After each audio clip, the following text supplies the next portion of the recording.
Let's have a quick butcher's hook at this. No.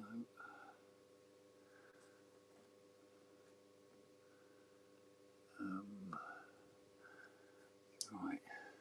Glide down is Q10. Glide up is Q13. So Q13.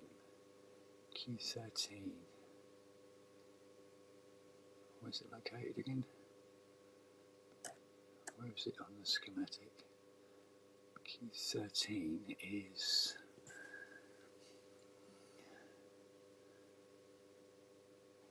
the one below. Okay. Right, there we go. So we know what's doing now. Hi, Andy.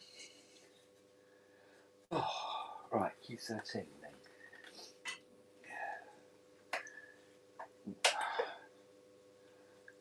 I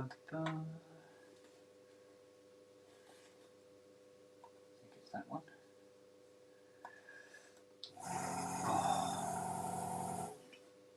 Yeah, and that one.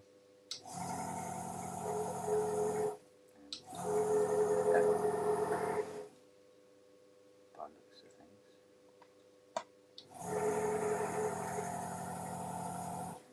I want to come out.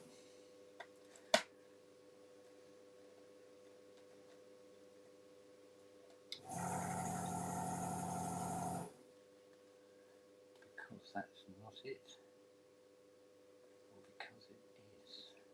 That's that one. There we go. Q13.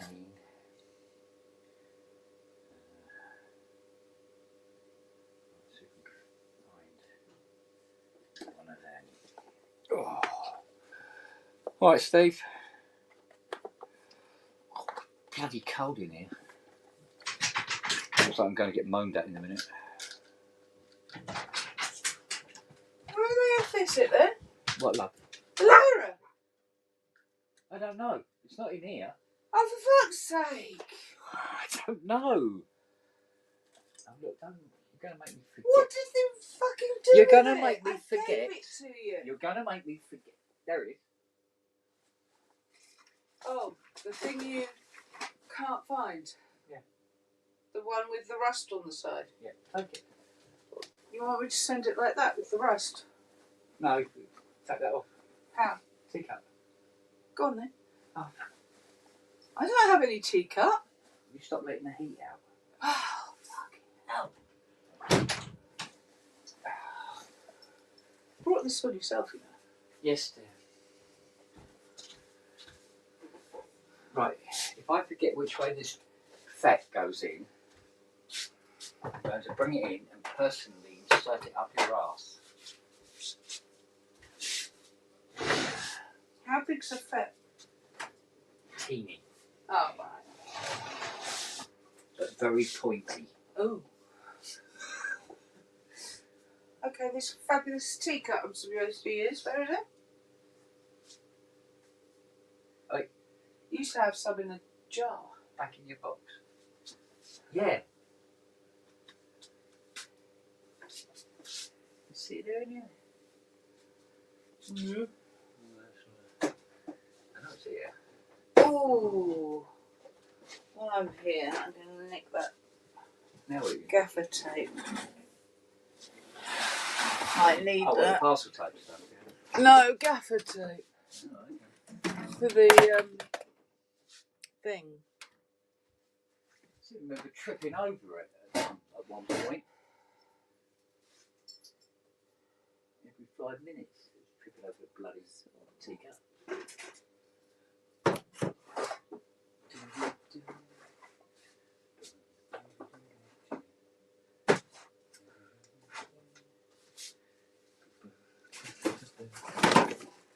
You want to take it out to use with the. Oh, what's this? Oh, this is a nice screen. What's this for? Screen? Yeah, heavy too.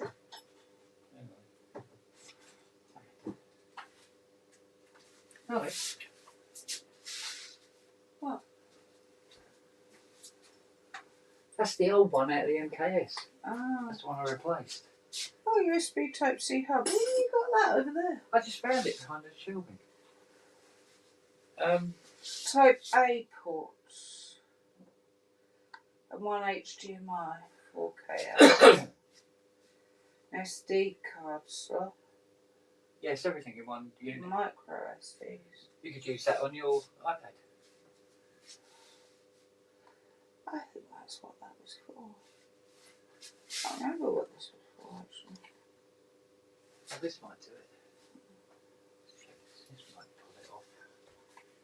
There's a chemical in this will work. Except I can't get the lid open.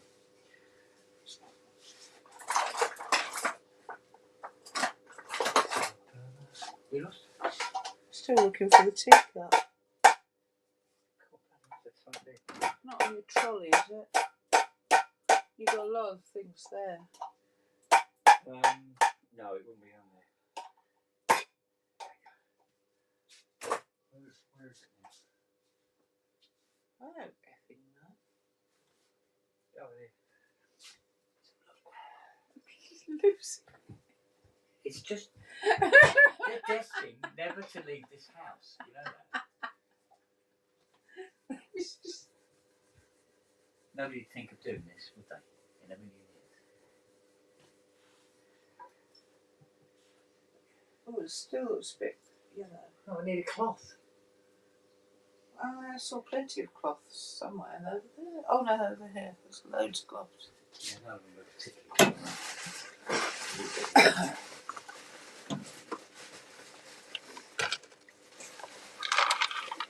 Tell you what. Seeing as I've got it here. Yeah. Almost saw it for Fiona's top there. Well, you were lucky then, weren't you? You said no one was watching, Kent. That was them. No one's watching Kent. Yeah, they're checking out your comestibles. My Canuckers. Your ample bosom. Saggy. Well, it came out in sympathy with me nuts, didn't it? What, do your boobs touch the toilet water as well, Fee? Top of my knees, not quite. Do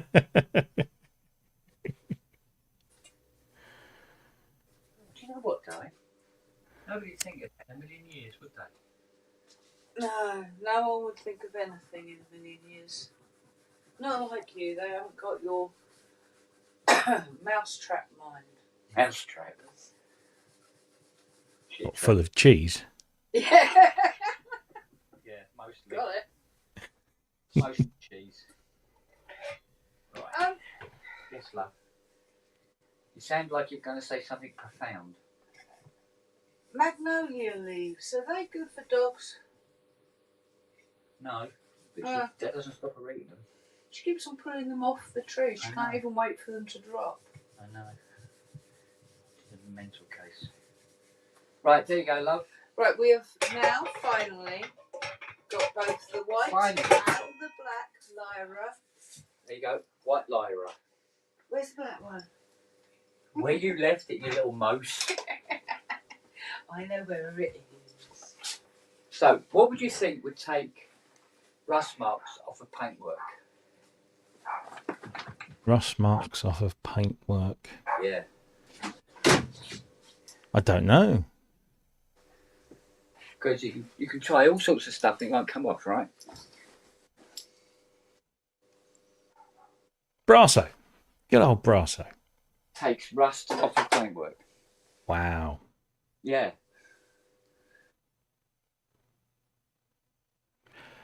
Oh yeah, sorry, I've got my blurring on. Sorry. I'm only stopping for a little while because in about half an hour I've got to go off and do another live stream, which is actually for my day job. So I have to blur out my background, otherwise it's slightly distracting. The amount of people that go, is that a real backdrop or is that a photo? Yeah. So I then turn Well, around and I play think we're paying you too much. it. Yeah. Oh. Oh, the ongoing saga with fucking UPS and my Polybrute 12. Jesus. Yeah. I didn't hear. Sent them stuff yesterday. Didn't hear anything overnight. So I phoned up customer services and actually got through to somebody in brokerage who said that they were going to escalate it and get back to me within the hour. Like 4 hours later, still nothing. So I called them again. Now I've had somebody email me saying, and what were they asking? They said, we need you to confirm Yeah, go on. who the consignee is, i.e. me. So it says it clearly on the paperwork. And also if I have an account number, which I don't. No. I don't have an account with UPS. So I just replied saying, yes, I can confirm that I, Rob Puricelli of blah, blah, blah, blah, is the consignee as shown on the customs document. Already. Yeah, the item is a synthesizer as shown on the customs document. It was sent to France for a free of charge warranty repair as stated on the document. Yeah. I don't have an account number, as clearly not shown on the document. That's for me, thank you. No? I'm sure there wasn't another one. Thank you. And yeah, so it's gone back, and I've asked them to look into it as a matter of urgency, but like who fucking knows? And then fucking Polar Audio. Yeah. Well, actually, no, it's not Polar Audio. Bayer Dynamic have, because they received my bits that got rejected at the hotel. They went back and they said, oh, the hotel rejected them. And I said, yeah, because I told you to send them between the 7th and the 11th, and you sent them on the 12th. You dick. So I had this bit of an email ding dong with a guy over there, and he said, I said, look, he said, can you find somebody in the European Union that can receive these for you, and then they can forward them on. I said, why can't you just send them? This is the envelope, right? Here, I mean, it's this. It's like this big. Yeah. It's like a little. I said, it's under 135 quid. It's not subject to customs. You just stick it in a fucking post. Yeah. Oh, and I'm afraid we can't do that anymore. I said, well, why don't you get a UK distributor to do it? Oh, well, we can't tell them what to do, but we will ask.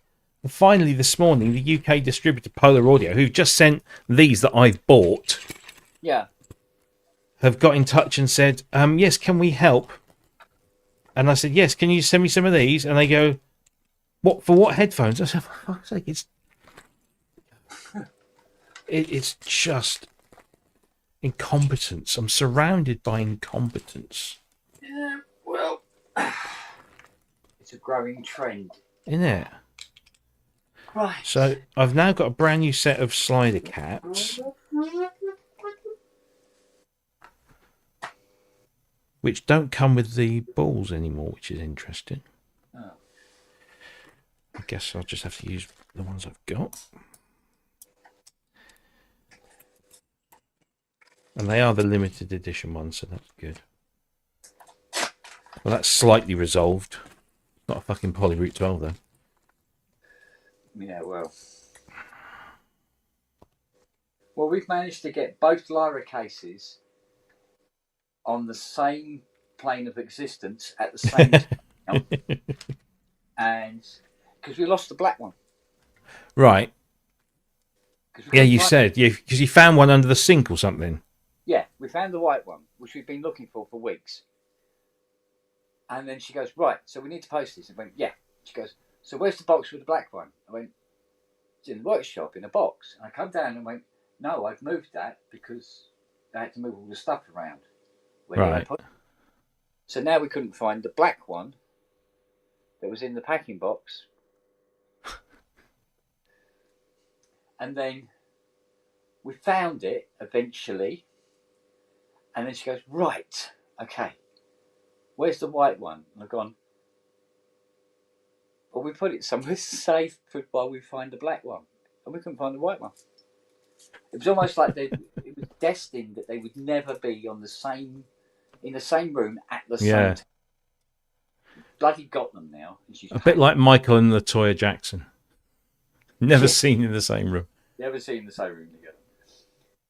And so we got there. We got them both, and she's packing them up now and getting them ready to ship out today. Cool. Fucking at last.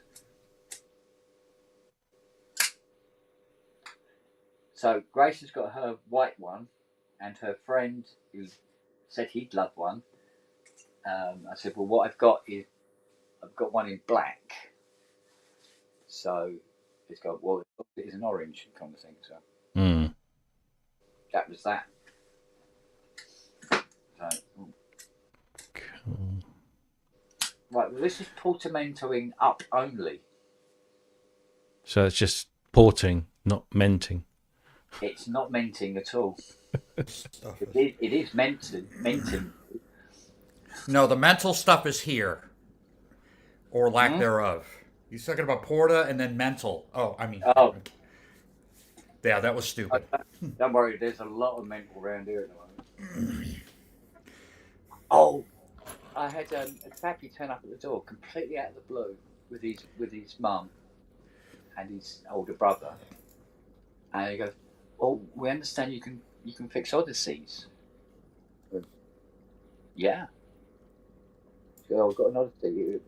It won't fire up at all. Well, okay, let's have a look then. Just this little case and pulls out a Behringer Odyssey. Oh. And I went, well, I tell you what, I'll have a look. I will have a look for you. But I tried to explain to him that although Behringer makes synthesizers that are very, very affordable, it also means it's very easy to write them off because they're very affordable. So everything is far away. Mm-hmm. So I said, so be prepared that it'd be something I'm not going to be able to repair for you, or something you would rather just go out and buy another quality instead. But we'll see. It might be something stupid. Wonder if it's not powering up. Could be a bad power Well, they said supply. they checked the wall wart. Yeah. And they even put a replacement wall wart on it. Yeah. And I said, well, it's possible, that it's just dry jointed around the power supply socket, which will be a super easy little fix. So, but we'll see. So it's sitting there in its little case. Got to look at that in a minute. When I can get the cemento down as well as up.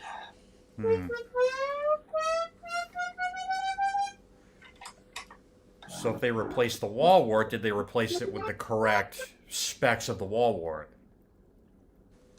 Like I can only assume they have. I can only assume. So, but I'll check that all out. So like the voltage, the amp, and the is it polarity. Center pin positive or not? Yeah. Because on mine it's a negative. I think the center pin is negative on mine. Right. And I think most products that I see nowadays, usually it's a positive pin. Yeah. At least on most. Positive pin is the most common. Yeah. Yeah. However, about 20 years ago, I've seen a lot of negative pin stuff. But mostly it would be Casio, it would be some Korg stuff. I think that, and I would say most Boss pedals. But this is like 20 years ago, and I can't really remember. Too many drugs between now and then, huh? I think we've got a lot. Yeah, really. I'm all coked up. Here's another stupid one. I'm a cokehead.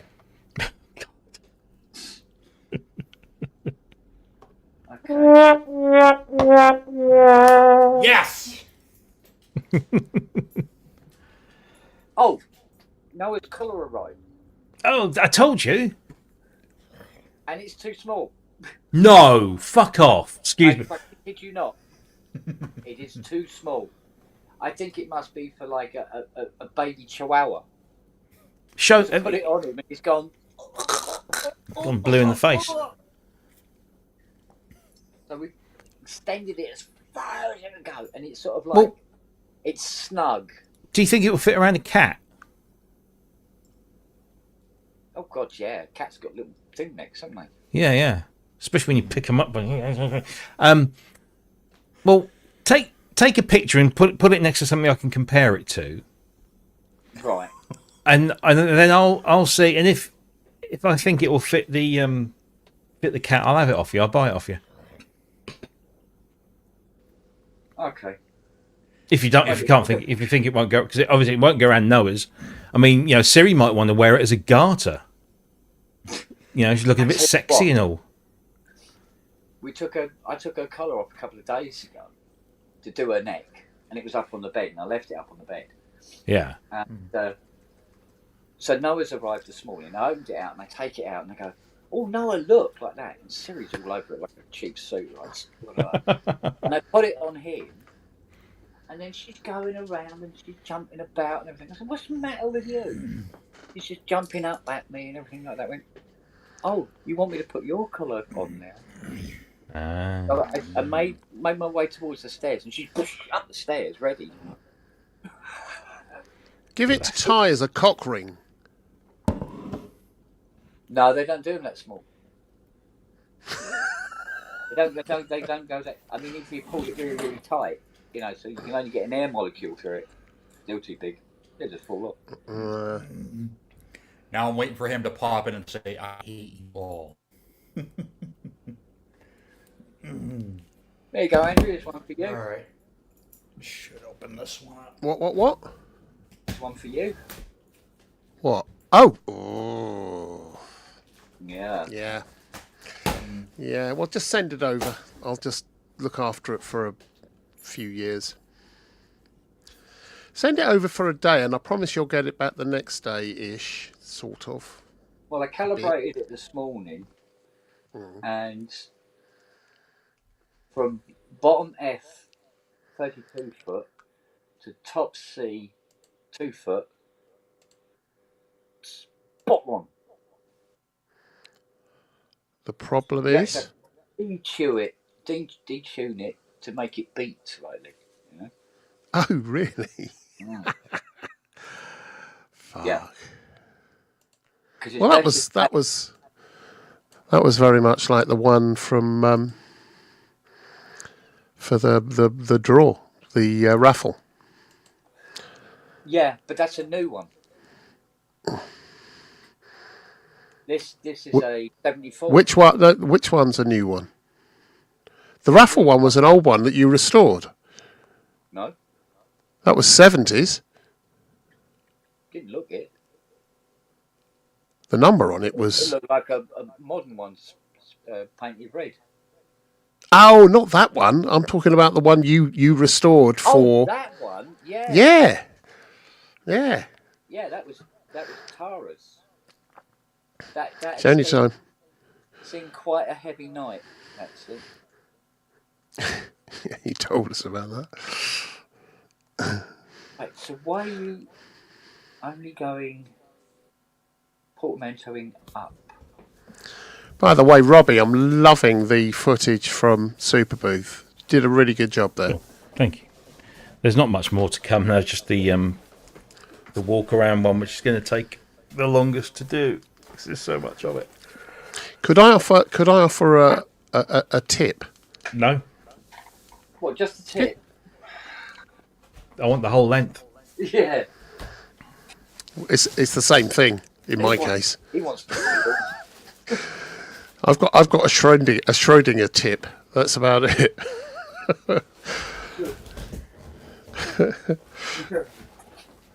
Hi, Steve.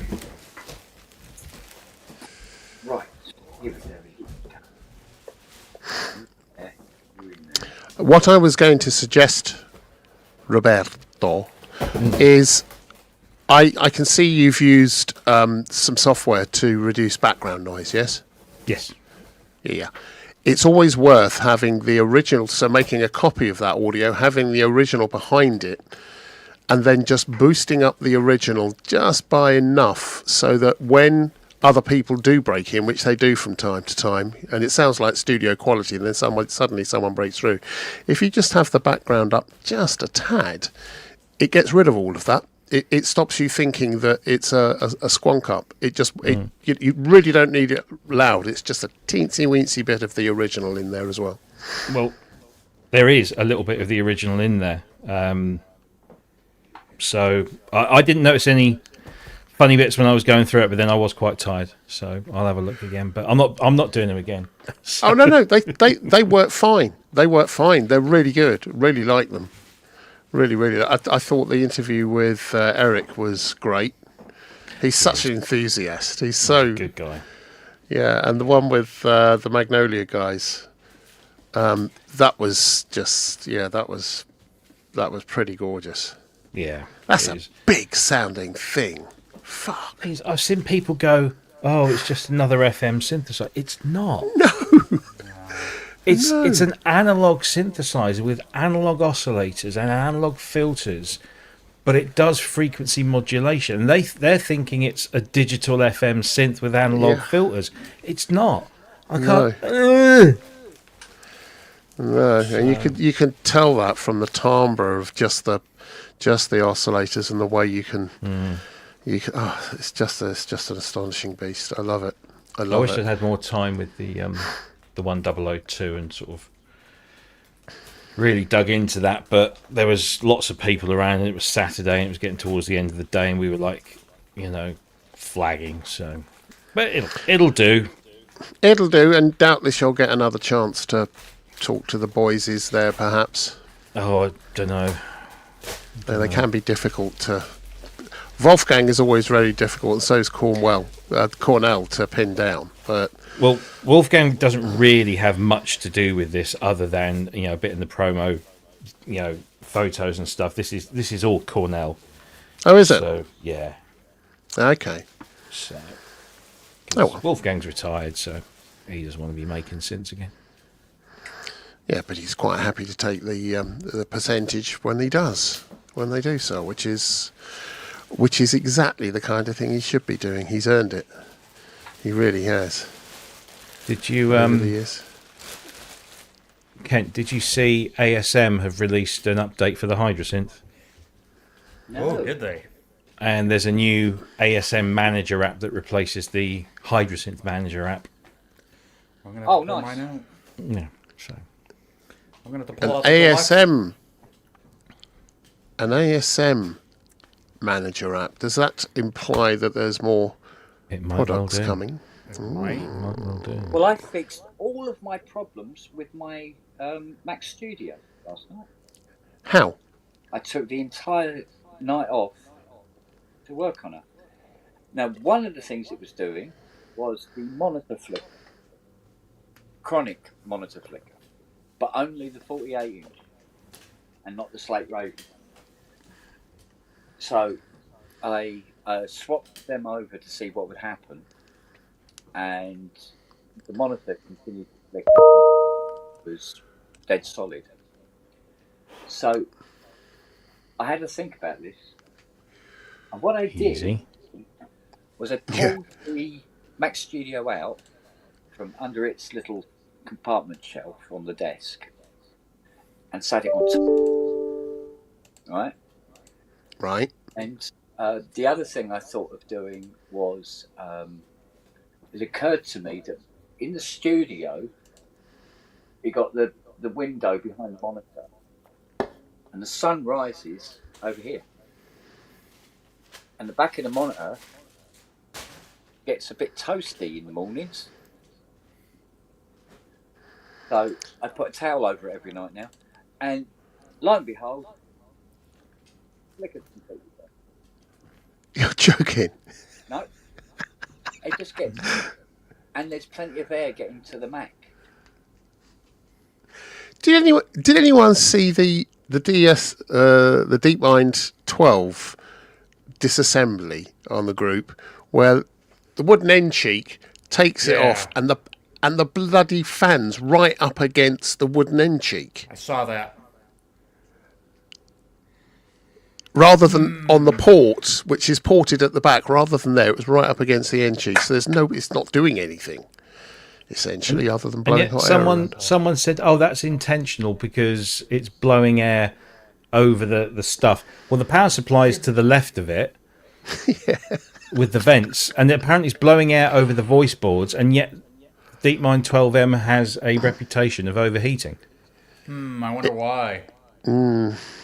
Probably because of the fact that there's no place to draw air from. If it's from... Exactly, you're just recircling the warm air around. Oh, yeah, exactly. Well, I must admit, I'm really looking forward to having a look and see what is inside this Behringer Odyssey. Probably Not a lot of big, yeah. Go and have a look at it and see what's going on there. Here you go. So this is what It's a Raspberry Pi. that's a Behringer Yes. DeepMind 12M end cheek. Yeah. Remove that end cheek. Oh, that's stupid. Do you think they just forgot to cut it? Do you think they just forgot to cut out the end cheek? I thought, well, it looks all right. You know, it's just nuts. Well, look at the perfect place they could put the fan, Yeah, on the back. which is at the Yeah. back where the grill is. You think? Yeah. They can draw the cool air in from outside and distribute it over the top of the power supply, which is Or what have this it draw the hot fucking air job is. out. Yeah. Yeah, I was going to say that. Drawing the hot air out might be a better way to do it, because then it would be drawing it in from all the other grills and just getting enough. rid of it. So Good that's... Yeah, blowing... Yeah. Yeah. Yeah. Think about, like, the exhaust fan on the back of a PC. It's meant to blow the hot air out. Yeah. I know you meant the exhaust fan on the back of a Range Rover exhaust. I know that's what you were thinking. Yes, Well, yes. yes, Why don't we yeah, go with well, that? Yeah. Certainly what I was thinking. I wonder why. It has. Right. To I have got to run. I will see you guys later if you're around. But All right, I darling. need to go. How far? Yeah, I See need you to go later. as well. See you later. Well done, Robbie. Bye. Cheers, pal. And I've got to go because I've got another meeting in a sec. But I just thought I'd drop in and say bollocks to you all. Well, we could all do with it. Yeah, you know, yeah. So just send that mini up to me. That's fine. You're a lovely, that'd be fine. Just I'll look after it for a decade or two, and that's fine. I'm sure the owner won't mind. Probably not. You never know. Worst Do you thing- have one of your own, or you do, don't you? Yeah. No, my But mum. isn't that the one you cannibalised for the draw one? I did take some bits off her. I must admit. Yeah. Let's sort that out. Do you have her up and running? No. But Why there's, not? There's four keyboards on my list, which is for me. I want to have another look at my Pro 3. Yeah, I want to put my Mini back together. yeah. There's a most beautiful restored Prophet 5 Rev 2 you've ever seen in your life that needs a tiny little problem fixed on it that I need to do. So would tiny be an absolute understatement because it's a Rev 2? No, it is a tiny problem. It's just that Okay. I'm not quite sure exactly where the board is issuing from, which board. So I need to spend some time with it. But it's restored to the point where it looks like it came out of the factory yesterday. And then there's the rare Akai VX600 Ooh. that I need to get. Bloody hell! Because that needs to go up for sale as well.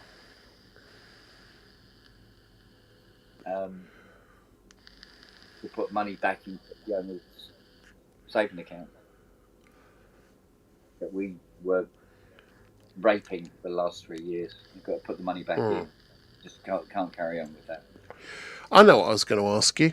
I've got the DS Tech Original Sin 1, Yeah. the yellow box that was made by Di Hitchens. It's three it's analog, fully analog, 3 oscillators. It's just a beast. It sounds so good, but it doesn't have CV and gate out or in. or primarily in. And I know you can fit it. It can be done. Is that something you'd be up for doing? Because it will just add a little bit more value to it. It makes it suddenly more valuable to people with whatever. Yep. Back. Cool. You'll love it. You'll love the sound of it. You will. And just go all jelly-legged on it. I'll tell you what, this one is sounding absolutely stonking now. It sounded very, very, very ill when he pulled it in. I must admit. Tell the owner it burnt down. Yeah. Well, oh, Steve Winwood's 80's coming on Wednesday. Oh, is it? Mm. Ooh. Is it broke or is it just a service? Yeah, I think probably just a service. But I said to him, I said, look, you can have it restored. Or, The gold standard. Yeah, you can have the gold standard, or you can have what we call the sensible standard, which is all the dodgy parts removed and replaced with new, calibrated within an inch of its life, and a general cosmetic cleanup. And he goes, that sounds more like what we're after. Then fine, we'll do that one. But he said, but let me think about it. I might want to go for the full Monte. So I go, right, either way. So he'll let me know either today or tomorrow which one he wants to go for. But it's definitely booked for Wednesday. Cool. So, and the carbon fibre bits and bobs and the test wrap arrived for the Mustang yesterday. Oh, really? Oh, it's a beautiful red. What they call silver red. Ooh. Red, but it's kind of silver. Yeah, it's that iridescent sort of cherry sort of thing. Yeah, but it's got this sort of like glow for it. It's fucking gorgeous. Yeah. Yeah, I know the kind of thing you mean. I've seen those wraps before. They're very good. Right, I've got to fuck off. I've got to fuck off. Going to do bloody black carbon fibre for the dash and everything like that, and the doors and blah blah blah. And she's got red carbon fibre. So go, okay, so we'll do red motif on the inside, but mostly black, and then the iridescent cherry red on the outside with the white stripes down it. That makes it like a bloody Challenger, doesn't it, though? That makes it like the Dukes of Hazzard.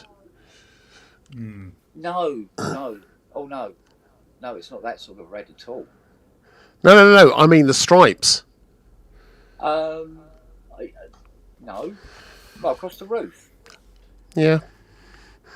Oh, I suppose it could be. I suppose it's more like the GT40 kind of, that kind of, and the Mac. Generally had the Confederate flag on the roof.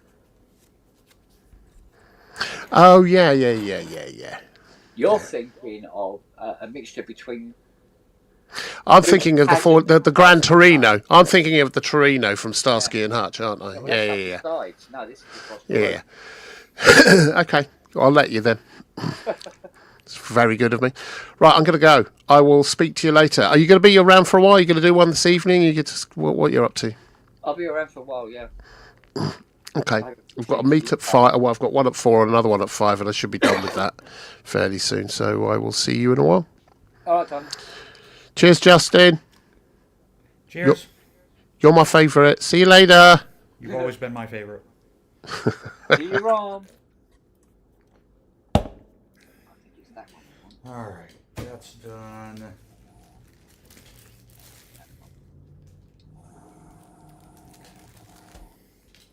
Okay. Is that the right one? This thing's a beast. I don't think that's the right one.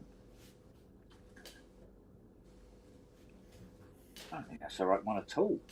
It's the middle one of the... No, I think it's this one.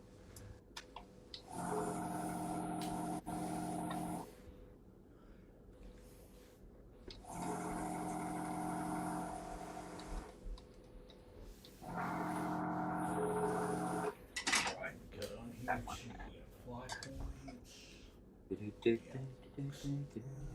Come on, out you come.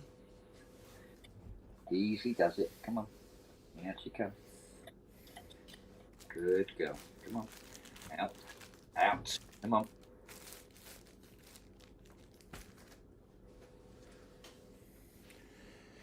Alright, well, that's out of the box. Don't want to come out. So, an ASM update, huh? Yeah, I'm gonna have to find some time to fire up the Hydra and check out what's going on with that. I'm wondering if it's I'm wondering if it's like a major thing or if it's a bug fix. Yeah. Or what? All right, I'm gonna check it out now. In here. Let's see. Have a look. Let's see what's going on with this. News. Yep, 2004. There we go. Okay. New 2.2 firmware for all HydroSynth models. Mm-hmm. So let's see, what does it add? Happy to announce the new ASM Manager and firmware 2.2 for the full HydroSynth line of products.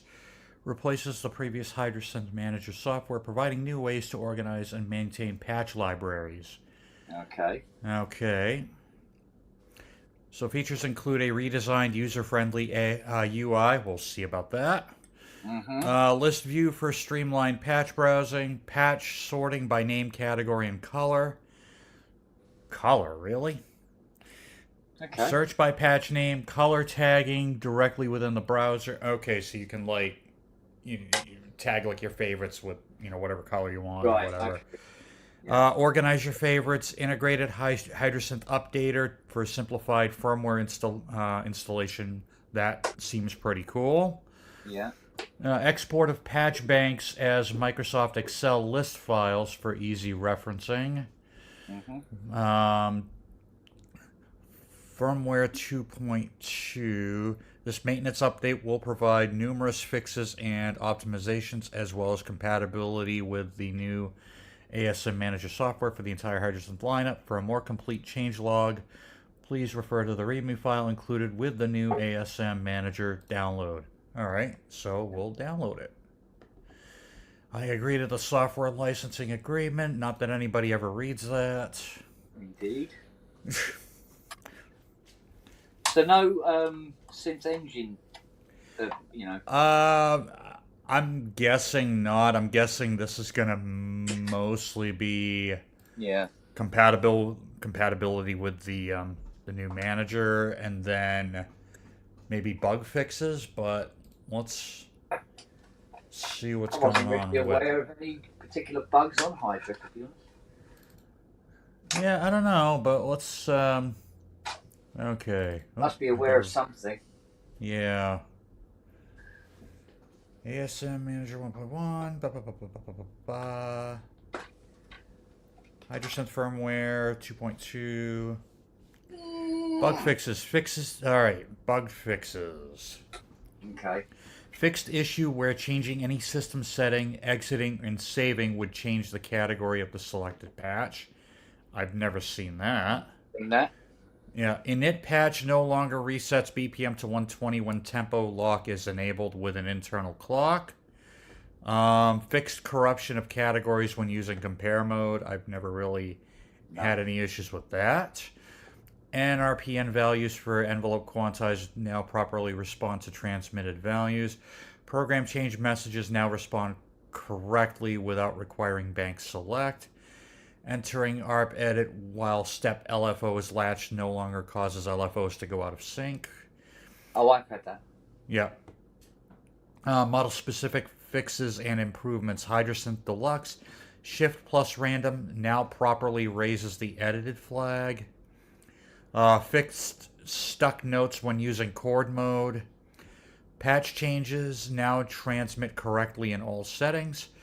Mod wheel now functions correctly in all instances while using compare mode. Master volume knob no longer exits compare mode unexpectedly. Resolved burst of notes occurring when used with a DAW. Theremin mode now has a smoother ribbon response. Interesting. I'll have to try that because I've never really used the theremin mode I've had a online. burst of notes before, Yeah, but I think maybe twice in a year, right. and it wasn't a big issue. It was just a Yeah. flying. Oi, okay, right, I'll carry on. Yeah. All right, ASM. Yeah, we already saw that. The Docs manager. So, yeah, I'm gonna have to dig out my. Yay!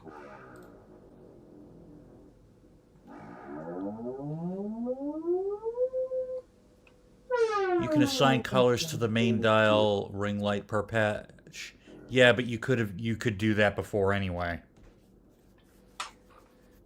Got it. Second diode had packed up. Oh. Little bugger. Yeah. Where's the little screws for the backboard? No, Andy Fireblade says about he's talking about the DM12D with the fan thing. Should have a fan one side blowing and another the other side sucking to keep air circulating. Yeah. Yeah. That would make sense, considering the small amount of room there is in that unit. And most well built computers have that anyway. You've got the front intake fan and the back exhaust fan. I've built systems though where I didn't need an intake fan because number one, there was a ton of room in the case, and number two, there wasn't a lot of stuff inside of it. Yeah. So if I'm building a system that's like an office deal that doesn't have a graphics card or anything really generating heat other than the processor, which already has a heatsink on it. Yeah. There's really no need to bring more dust into the machine. Anyway, I mean, the reason I would use an intake fan, number one, if you pack that case with, say, a graphics card and a stack of hard drives, especially back in the old days, you could just bring cool air into the system, blow it over the stack of hard drives or over the graphics card, and then do it that way. Yeah. But yeah, I agree with that. The DeepMind 12 should have an intake and an exhaust. I wish I still had my my keyboard version, because then I'd be interested to see where that fan is. I wonder if that fan is also on the end cheek. Yes. Right, there we go. Right, put the spaces in. Wonder if that's what the sort by colors. Yeah, Andy, that could be true. That you could sort. Yeah, you could sort by whatever color scheme you have going on. Although I never use it, I just assign colors to my custom patches. I don't know, just for variety. Alright, so this is unboxed. I need to test the loop, don't I? Oh shit, I forgot about that. Do you hate when that happens? Jack cable. So we can test the loop. Yep. Jack cable to test the loop. There we go. Right. Let's get this back on the ground. Sensible. Do I have?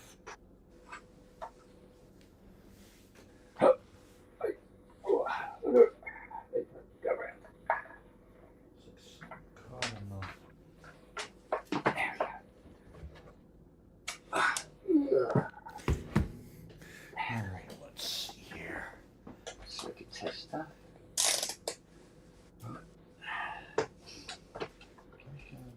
Anything? Let's sit and bake a bit more. Right. Let it warm up. There you go.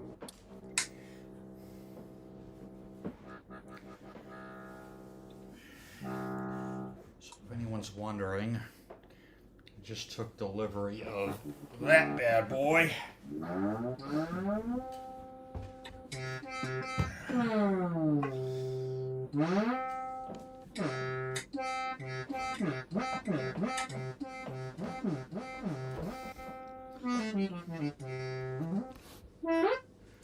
Okay.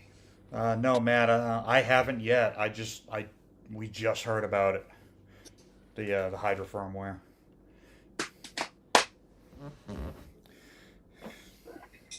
Come on in, sweet pickle. Do the business.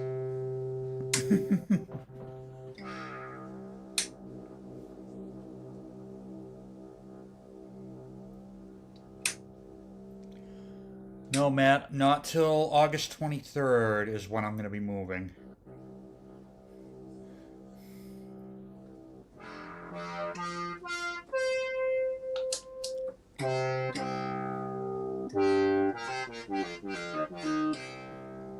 Excellent. That's across 1, 2, 3, 4 feet.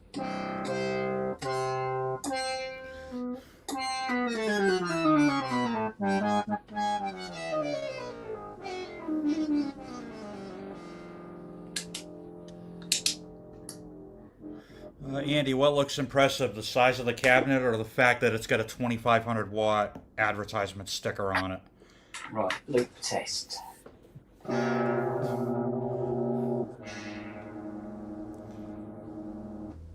if anybody's wondering, this isn't really 2500 watts, that's the peak power. So the RMS on this is probably going to be about 1250. I ended up getting one.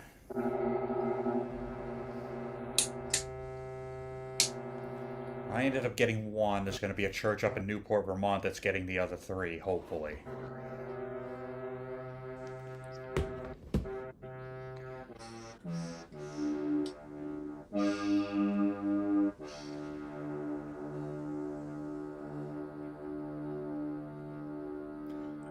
But I won't be testing this up here. Right, so go high. In from the out.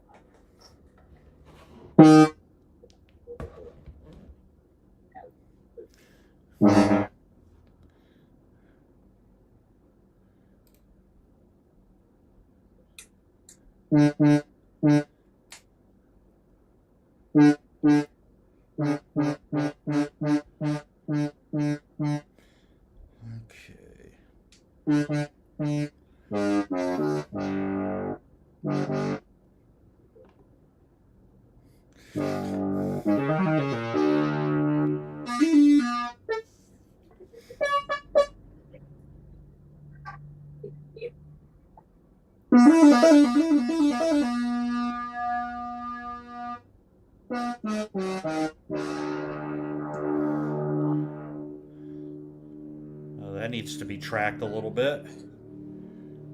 Nice.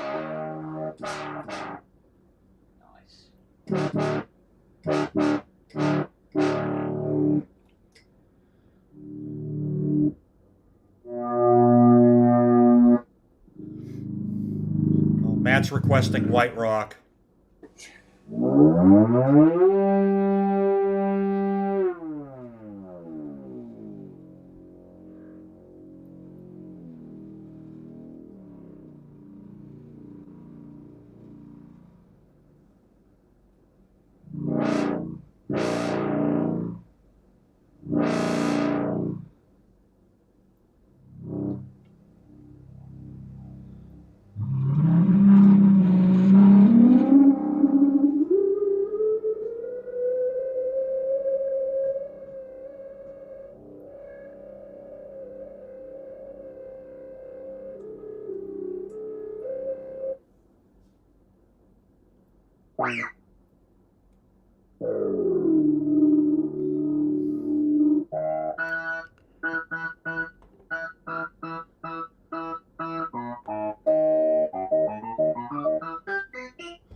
Hello.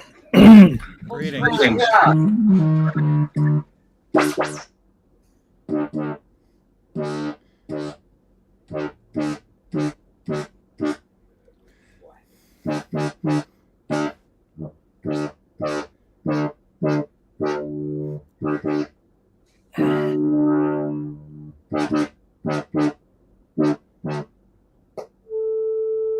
Sounds like one of the dogs just let one go. We must be in tune, Justin. I know. What's that all about? It's bloody warm here. That's all about. Me, it's just my normal wardrobe, so there.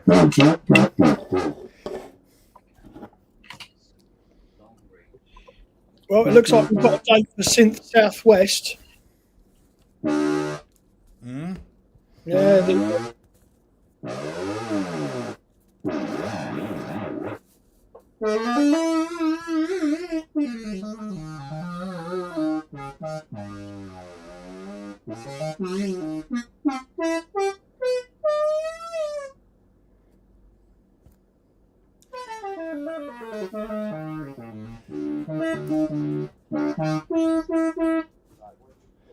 Oh, that Mini Moog's more out of tune than a 5th grade concert band.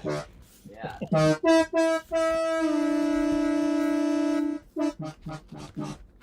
Okay, right, so onto that one.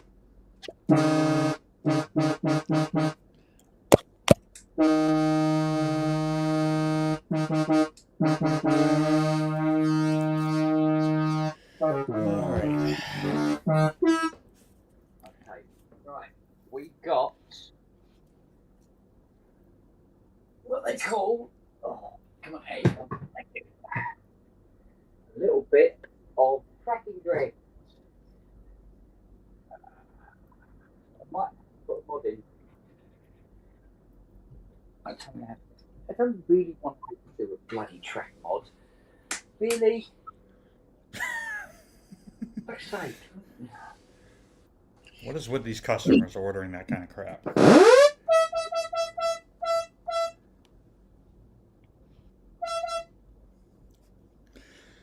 Alright, I gotta go test a 2500 watt speaker out. I'm just not doing it up here because this is not really the greatest of spaces to unleash that kind of power. Well, yeah, your Windows wouldn't thank you for it, would they? Well, not these windows. I mean, I got one over here that's probably from the 50s or 60s. It still hasn't been changed out yet, even though the landlords were supposed to do that, and within the past few years. Alrighty, I am off. See you later. Try to catch you guys Mate. either later on or next time. All right, babe. Yeah. Go gentle, mate. See you later.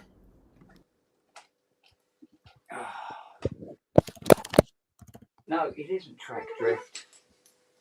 It's much worse. Don't think it's see right. Let's put the camera on here. Right, see that bottom board there. Right, let me just blow you up so I can. Right, yeah. Right, VCO board. Yes. Right, gonna push a key. Let's push the key you can hear. Hang on. Let's put it in there. Yeah.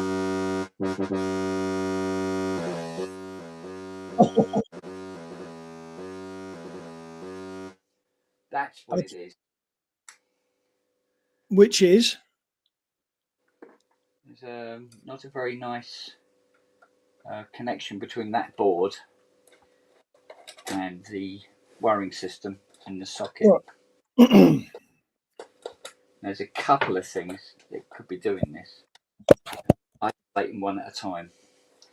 Yeah. Take the board out. Thus, retrieve the spacer.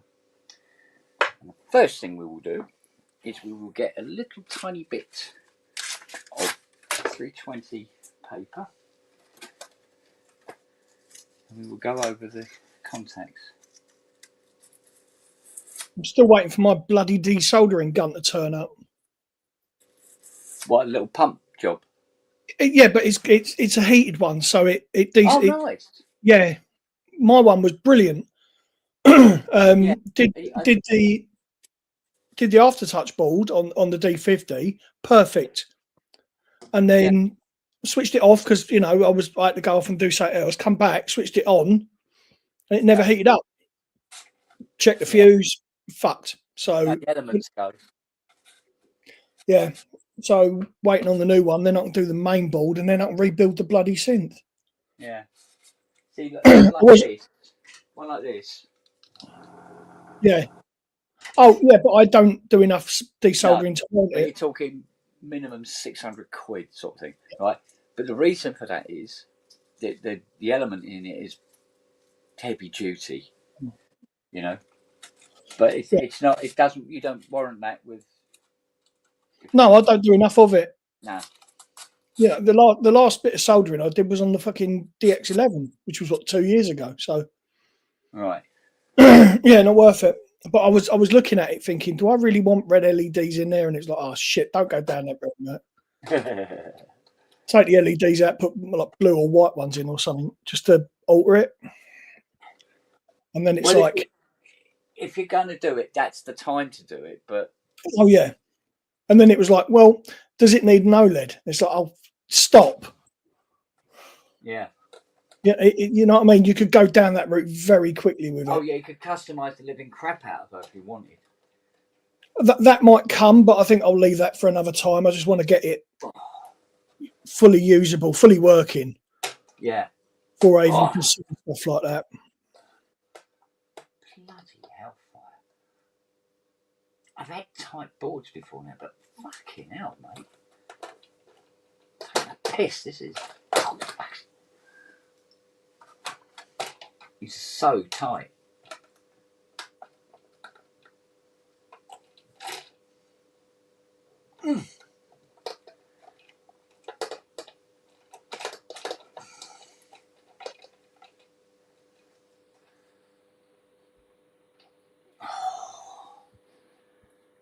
Cheese and bread.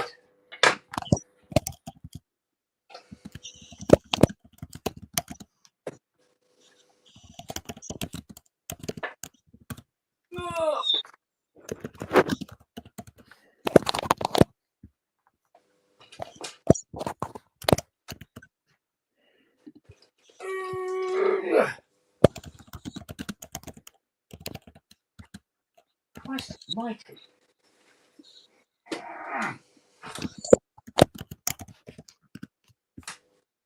Yeah,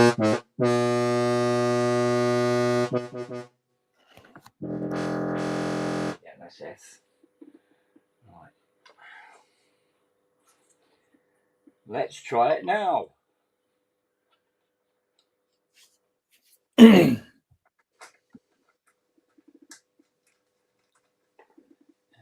Oh, where's the other screw? Where's the other screw go? Where'd the other screw go? What? You're having a giraffe, aren't you? What the fucking hell's going on here?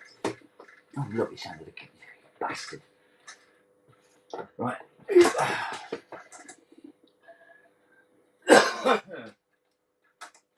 Because I'm actually quite interested to have a look and see what's inside this Behringer. What Behringer? What you got? Odyssey. Oh, okay. Poor little kid, he's packed up on him.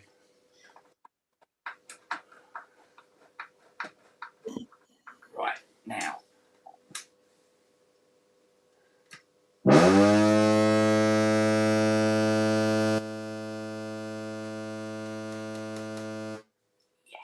Was it dirty contact or something? Yep. Oh yeah. Right, now all of that's calibrated up. So we can now put the glass on it. There we go.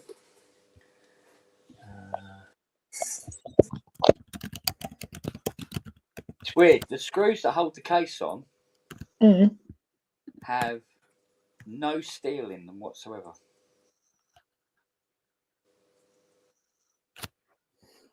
They're not steel screws at all.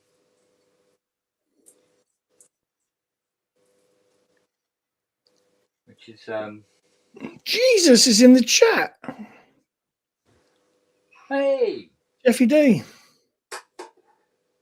Jeffy with the D. Gosh, what time is it in Canada? 1580? What's going on?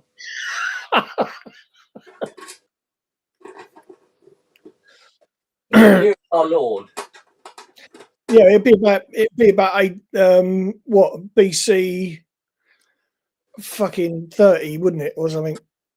Because looking at him in his age. How many eyes? How many eyes? Fucking hell! How many hours behind is Canada? Well, it depends. I suppose it depends where he is. Which part of Canada he's in as well? Well, yeah.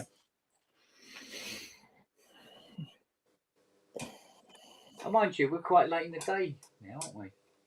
It's just gone 4 o'clock, so Yeah, it was a late pub start because there was so much admin to do this morning. he's 5 hours behind us. So he's on about 11 o'clock. Oh, okay. Oh, that's He's in Quebec, so in Quebec, eh? yeah. So you didn't get the sparkers in the Muzzy then? No. Admin caught up with us, and then I thought, oh, it's too late in the day now. Let's be starting it.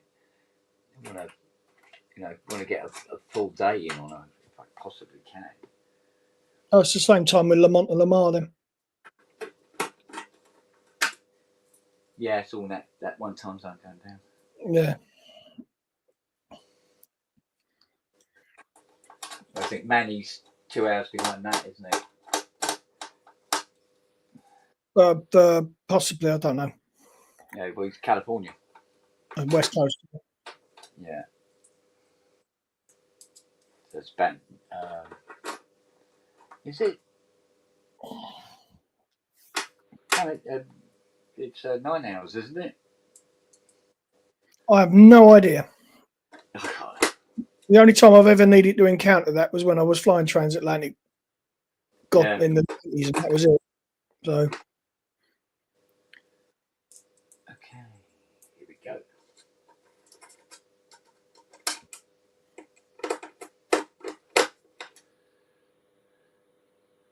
Oh, it's funny that the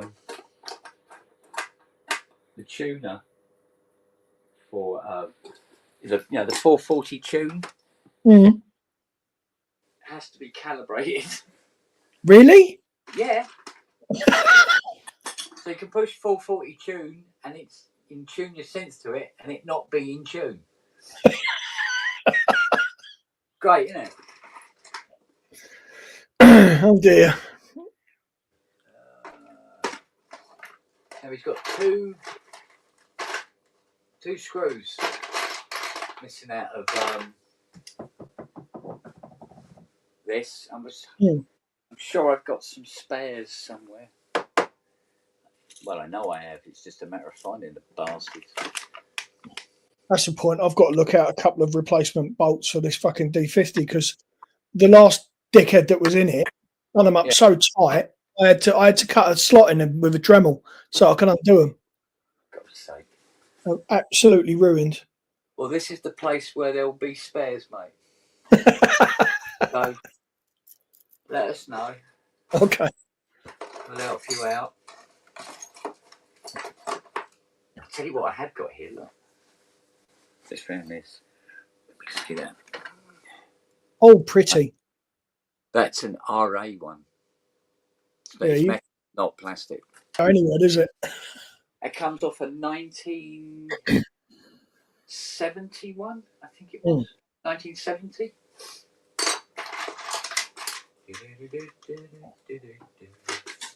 MS-20 knobs. Fucking whole set.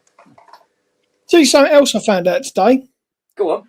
Apparently, depending on the serial number of your D50, it depends on the ROM chip you can use. That wouldn't surprise me. Yeah. Well, apparently mine is running the ROM that it shouldn't be. Really? Mine is running 2.10 operating system, and my serial number says that it should be running 1.10. Oh. Yeah. So what's that ROM for then? later editions, apparently. Yeah, very peculiar. Yeah, but you can update firmware, can't you? I don't know. Ones in it. It's not the correct one for the serial number that my machine's running. So. Oh, originally.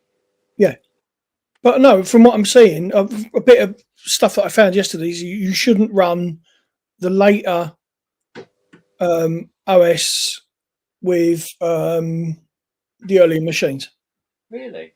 Apparently. Yeah. What's the temp out there, Matt? Do you know? I don't know what it is. Where's my phone? Bloody cold here. Really? It's bloody boiling down here. No, it's free. It's cloud all day. It's horrible. Fucking hell, it's bright sunshine here, man. Is it really? Yeah.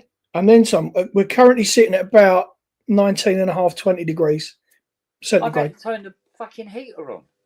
No, it's bloody boiling. I will drive the Muzzy down to you. More than welcome, you know that. There you go. This was midday. Me and Haley. Oh Christ, no, nothing. It's horizon to horizon, grey cloud. No, absolutely roasting. Cold, fucking cold. What is it? Oh, damn it. Right.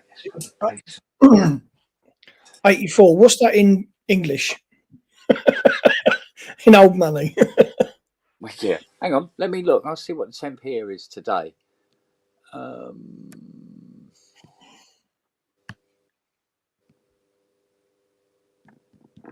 You'll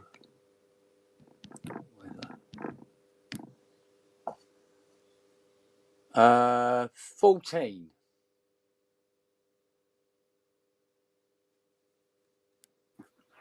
Apparently 14 degrees here. fucking hell. Lamont and Lamar are 28.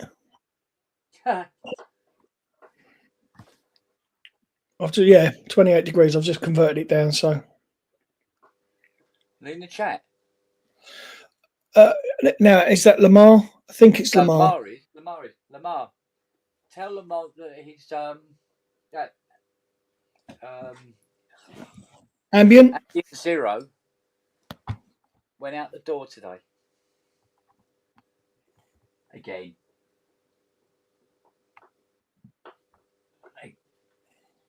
So it's shipped, as it were. Okay, that's looking more like it. Good girl. There you go. Come on in. Good girl.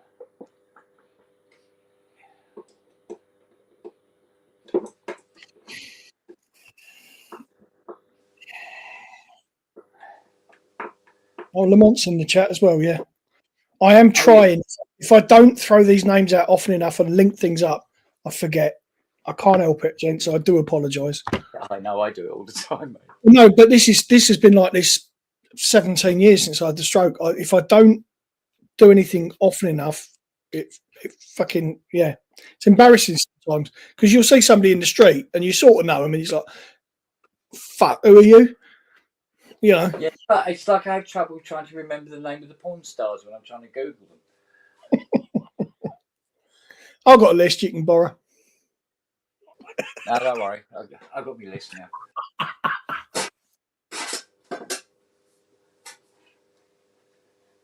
Right. So all this needs now is the gooseneck switch, knob rather, which I must have somewhere. I must have one somewhere. Awkward Teeth and Hair Productions. Does anyone know if Kent Services repairs TVs? Oh, I did once, at one time a day. I just got electrocuted too many times, gave up. Was that off the tube? Yeah. Oh, fuck. No, the coil. Oh, right. Coil, the tube, yeah. Bang! Ow! You little mother. I can imagine. Right then. Ready for a bit of. Oh, let's get this Odyssey out there and have a look.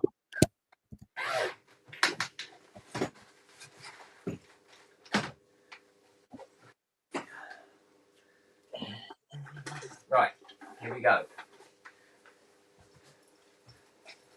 Weighs a fraction of a real one. Teeny, isn't it? Not very big. No, it's not, is it? Right. So first things first, then, which would be, let's check the power supply. Now, they said they did, and they even tried it with a different power supply. But nonetheless, we will check, because it won't hurt in the long run. Right, don't need to tune anything, so they can shut up. Right, here we go then. That one. Go on, girl. Actually, come on, baby. Right. Right, I imagine it should be. According to Peter James Stephen, that's the Korg one. Korg one. All right, Korg one.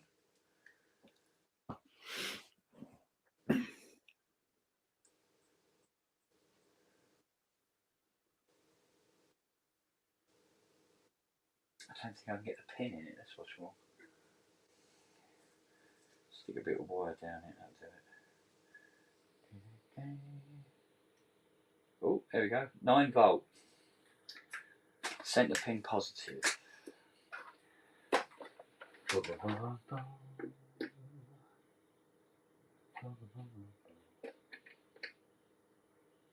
Light comes on, then it goes off.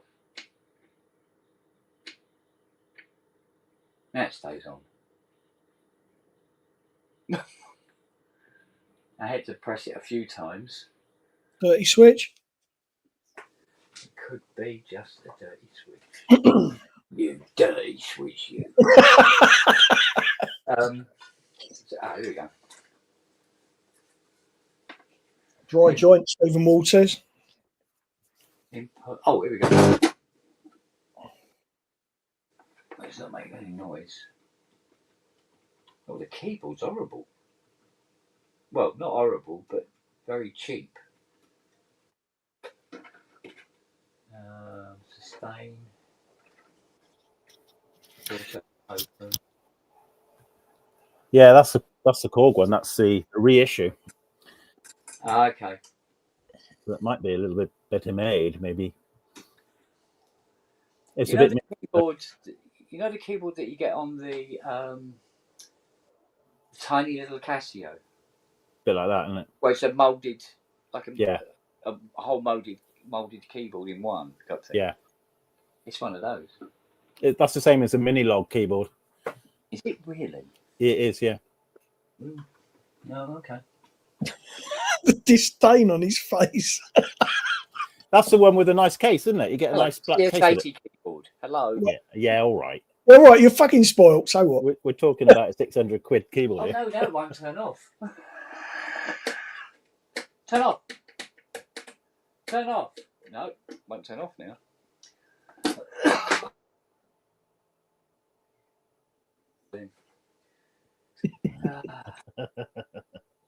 Laugh. I nearly went out and bought one. Let's see how many thousand screws this requires to hold it together. Quite a few, I expect. Oh, 21st March. Yeah, my birthday, which is not it wasn't Really? planned. I wanted the 28th, but they do things on the end of the last Saturday of the month, so we can have that day. But watch your space, Matt. I'm not going to say anything. We'll talk privately, but there's something else which I'm going to attach to the end of it for the evening event. Okay. So should be good. I said to Robbie, we'll have to have a little every month get together, have a little sort of group chat and see how we're going. And yeah, there's so many ideas I got because it's our show. We can do what we bloody like.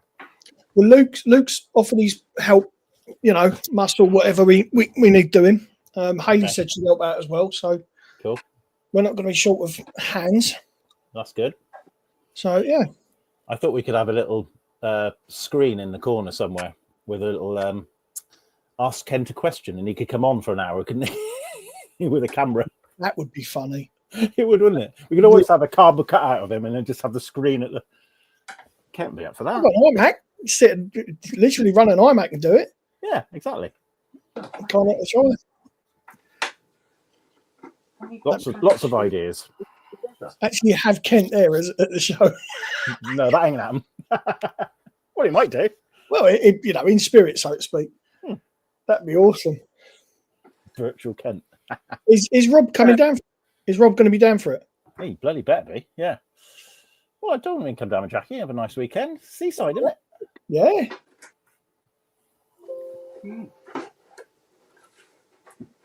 Well, Dawlish in March is not as quite as pleasant as it is now. No, but at least it's not busy. That's why I went March. You know what it's like. Come May, it's bloody nightmare down there, isn't it? Well, just busy. Well, I was talking to fucking hell, Jeff told me what did he say to me? I can't remember what he said now. Well, of course he's Newton Abbott based, isn't he? Yeah. Well, I picked up a one off yesterday. The only D50 T-shirt he ever did. Oh right, okay. And I've got it. I've got a unique Jeff Toman shirt. It's just like fair play. I can't wear that now, can I? It's just like, no, I don't want to ruin it. Right. First critique. Go on then. What's it like inside? 16 screws to hold the base on. Yeah. Sounds like cold. Not much in there. Christ, there isn't, is there? No. All single board. Yeah. SMT. They do a kit one and you just put it together. Yeah. Just like that. Yeah, everything is pretty cheaply made.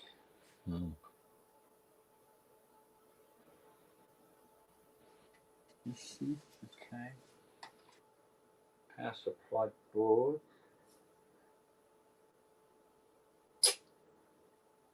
Doesn't look to be particularly bad nick. Can't see anything directly. It might be a problem. Oh, I see. Oh, okay. So the little cable tie, the little cable tie brackets that they have. Oh yeah.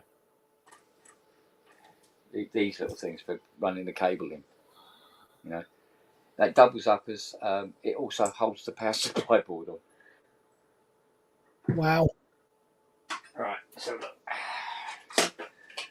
Okay, PSU boards.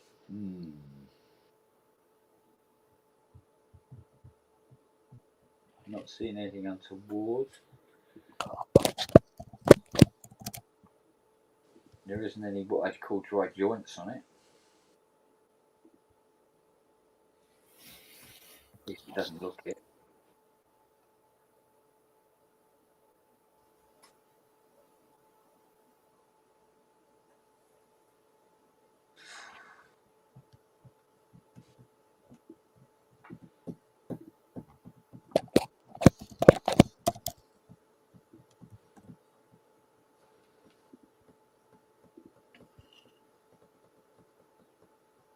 So this does all the USB, power supply. Okay, now it does everything.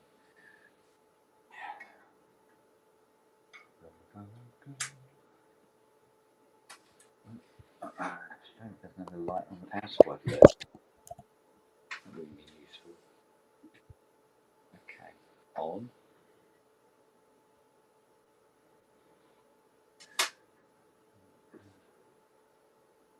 Where's the other end?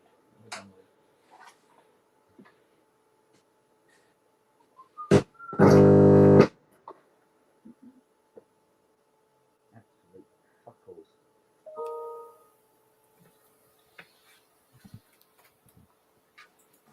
Oh, okay. Right, so we have a look at the output board, see if we've got anything untoward. No, not really seeing anything. XLR's in place.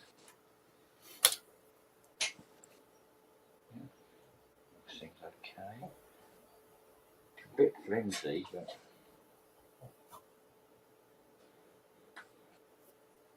I don't think there's anything we can we can really successfully do for this poor kid.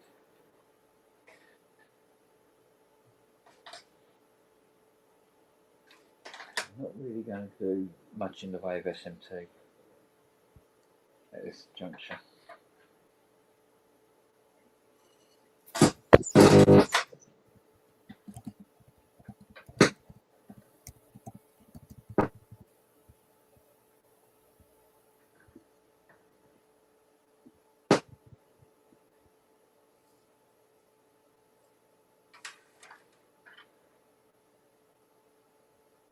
Not even a high impedance is producing anything.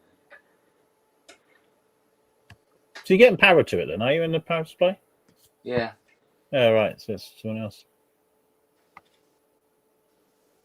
It would appear so.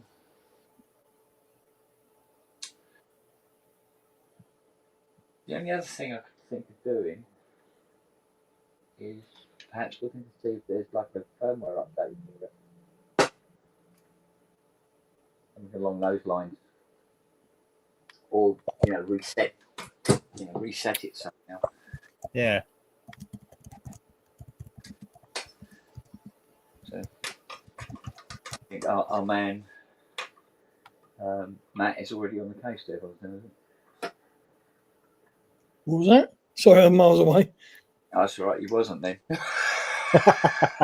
Sorry. I was just checking the tracking on my solder gun and it's almost there. Oh, okay. You got while you're there with your supercomputer. Yeah, Can you see if there's a firmware update for this, or just the firmware for it? 2 seconds.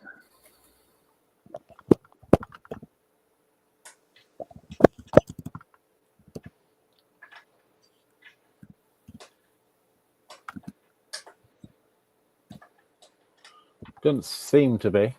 It does say about the. A lot of people are saying that if it's not the official Korg power adapter, it does behave erratically. Well, no, this is the official Korg one. Right. That he still has with it. Right. Okay. They had suspected it might be that wasn't working, but they tried another one. Right. Different power supply, and it didn't work. Still, and then went back to the Korg one. Right. Okay. As it transpired.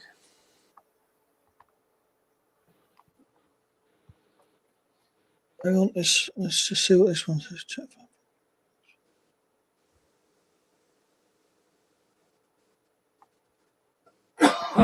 Apparently, this is not the first time this has happened. Hang on.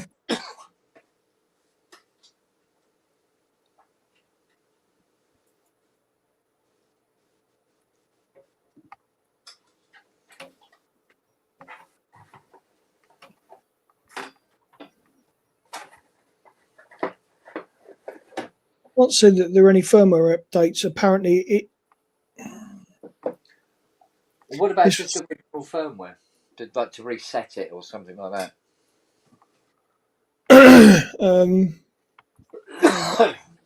Because it could just be a software crash. To perform a factory reset on the Korg ARP Odyssey, turn on the synthesizer while holding the red push button pressed. This will return the instrument to its default settings. Pressing the what? The red. Hang on. While holding the red push button pressed. Is there a red push button? Oh, yeah, at the back, isn't it? Is that the red push? There's no red button on the back. Anything on the front? There's a button.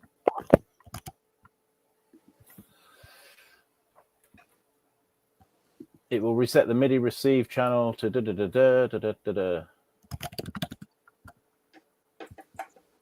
Hold the red push button. Locate the red push button on the synthesizer and hold it firmly down. All right, we'll have a look and see where there's a red push button.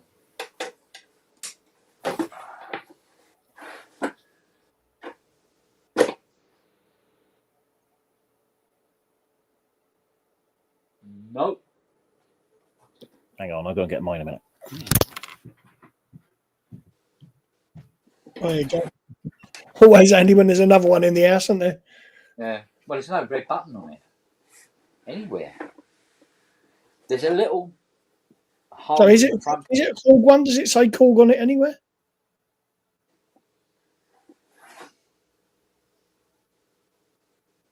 No, it says ARP. And it's the ARP logo. It says ARP Odyssey. Hang on, let's see what Peter says when he comes back, because he obviously he's got one. So. According to this is an ARP. Oh. Red push button. Doesn't So, say Korg red anywhere. push button. There's no red push button, is there? No.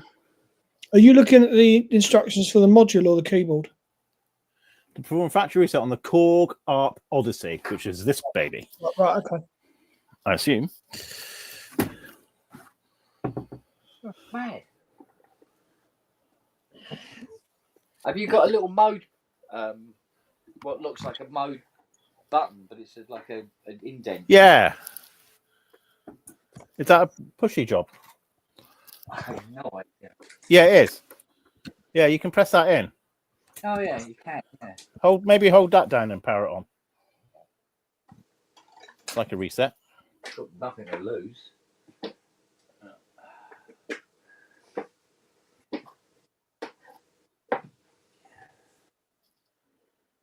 Plug this in.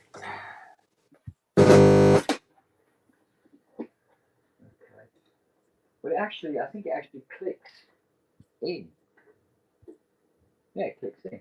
Okay. All right.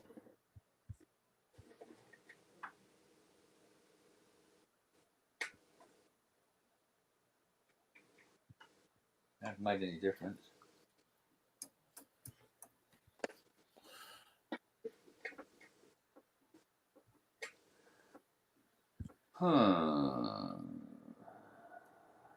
Red button. It says to hold it for a couple of seconds while you turn it on. And that will reset the device. It's got to be that button, isn't it? It's like a reset button, isn't it? Yeah, but it's blue and it's not red. Well, there is that. It doesn't say reset, it says mode. Yeah. So I don't know As what red well. dot does. Yeah, there was something about the mode switch I've just clocked, which you might try it with that one. You reckon you just hold this, put this mod switch? Okay.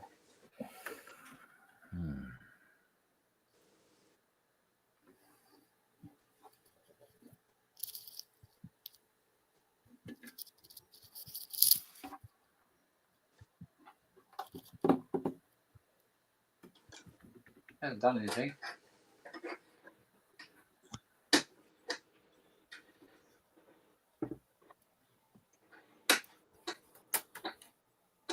Nothing's coming through.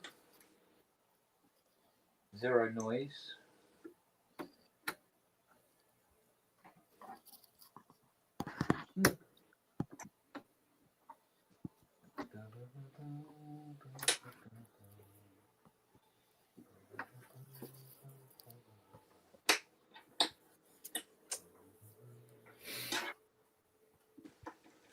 No. El Silente. Mode switch still pushed down. No. Now, sunshine. Now. The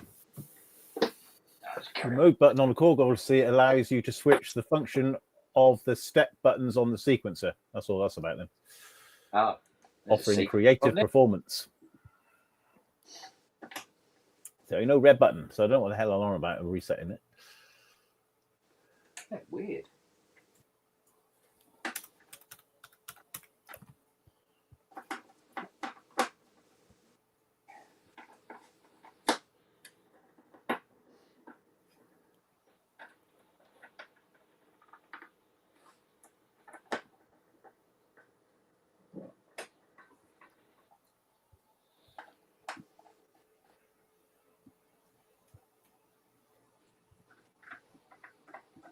No, that's okay. Oh, hang on a minute. To locate the red push button, it's typically a small button on the control panel, usually marked with the word push. What? Getting worse. Where's there a button that says push? There is not. It's just really taking the piss.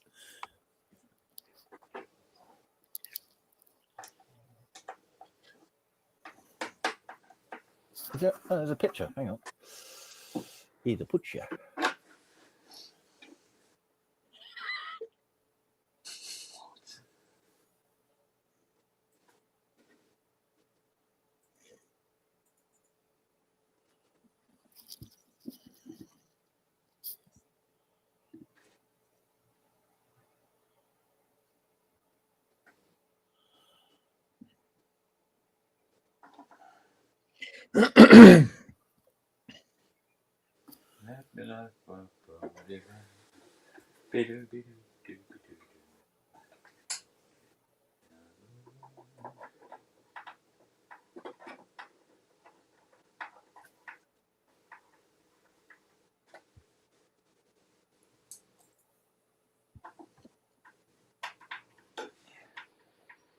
Awkward teeth and hair. It's Peter's baby.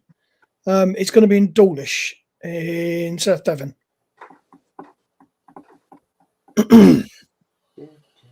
Synth West. Synth Southwest. There is a website, but it's a bit shite at the moment. There's a few bits on there. Southwest, sorry. Synthsouthwest.com. Yeah, Yes. I got to sort something out on that. Okay. It's a very helpful webpage, but it's talking bollocks. This might involve a few seconds. No shit, Sherlock.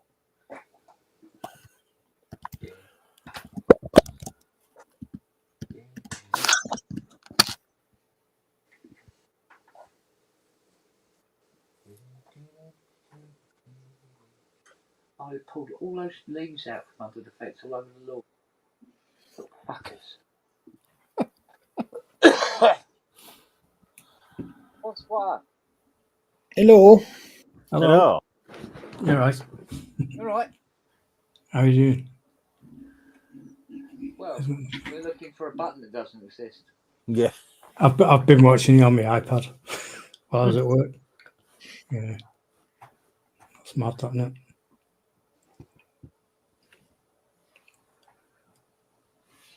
No idea. No idea.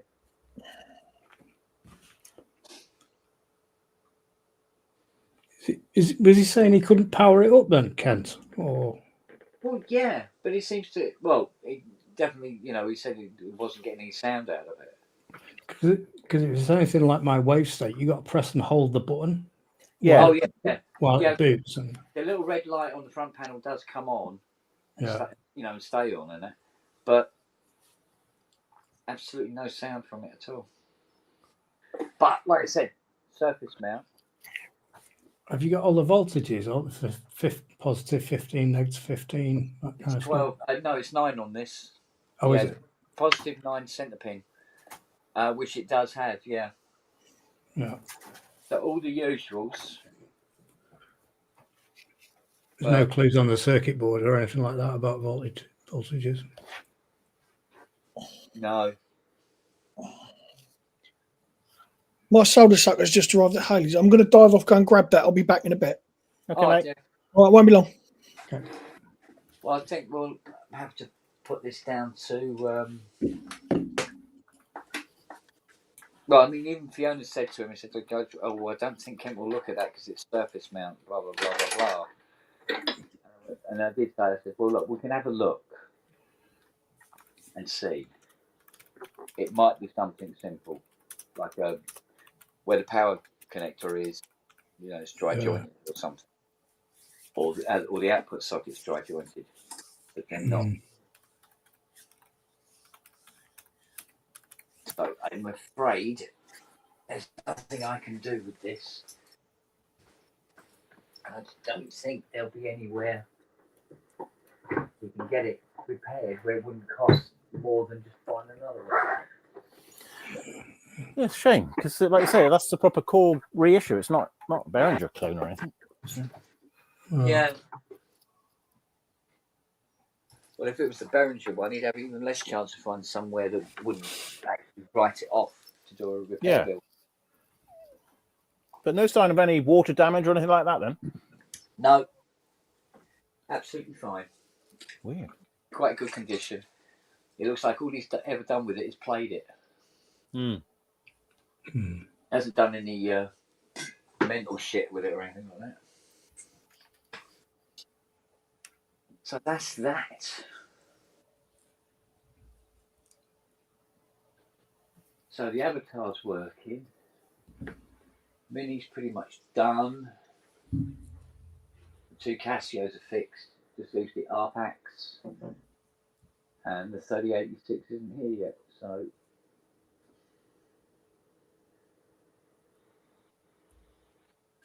that's about it.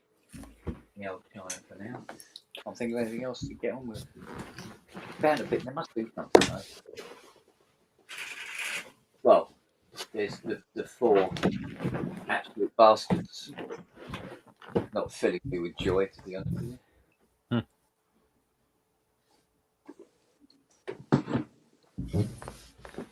I think Satan owns the Prophet 5.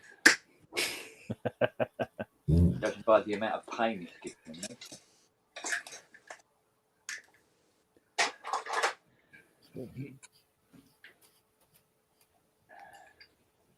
I might have a breakthrough with the Jupiter 6 with the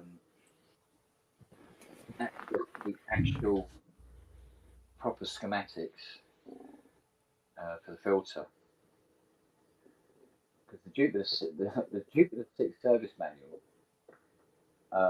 you know, he said, "Oh, there's 1 or 2 mistakes in a service manual." Honest to God, there's a mistake every inch in a Jupiter 6 service manual. Wrong IC identifiers, wrong IC numbering, you name it. It's just absolutely full of errors. All right. Never bothered correcting it.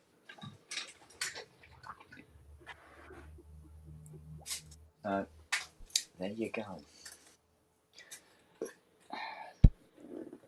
But what? We were trying to find a red button on an Odyssey, but we couldn't find it. Yeah, that doesn't exist. But apparently, it's a Kenton modified thing. So why a Kenton would have? Why would you modify one of these when it's already got MIDI? I don't get it. But hey ho.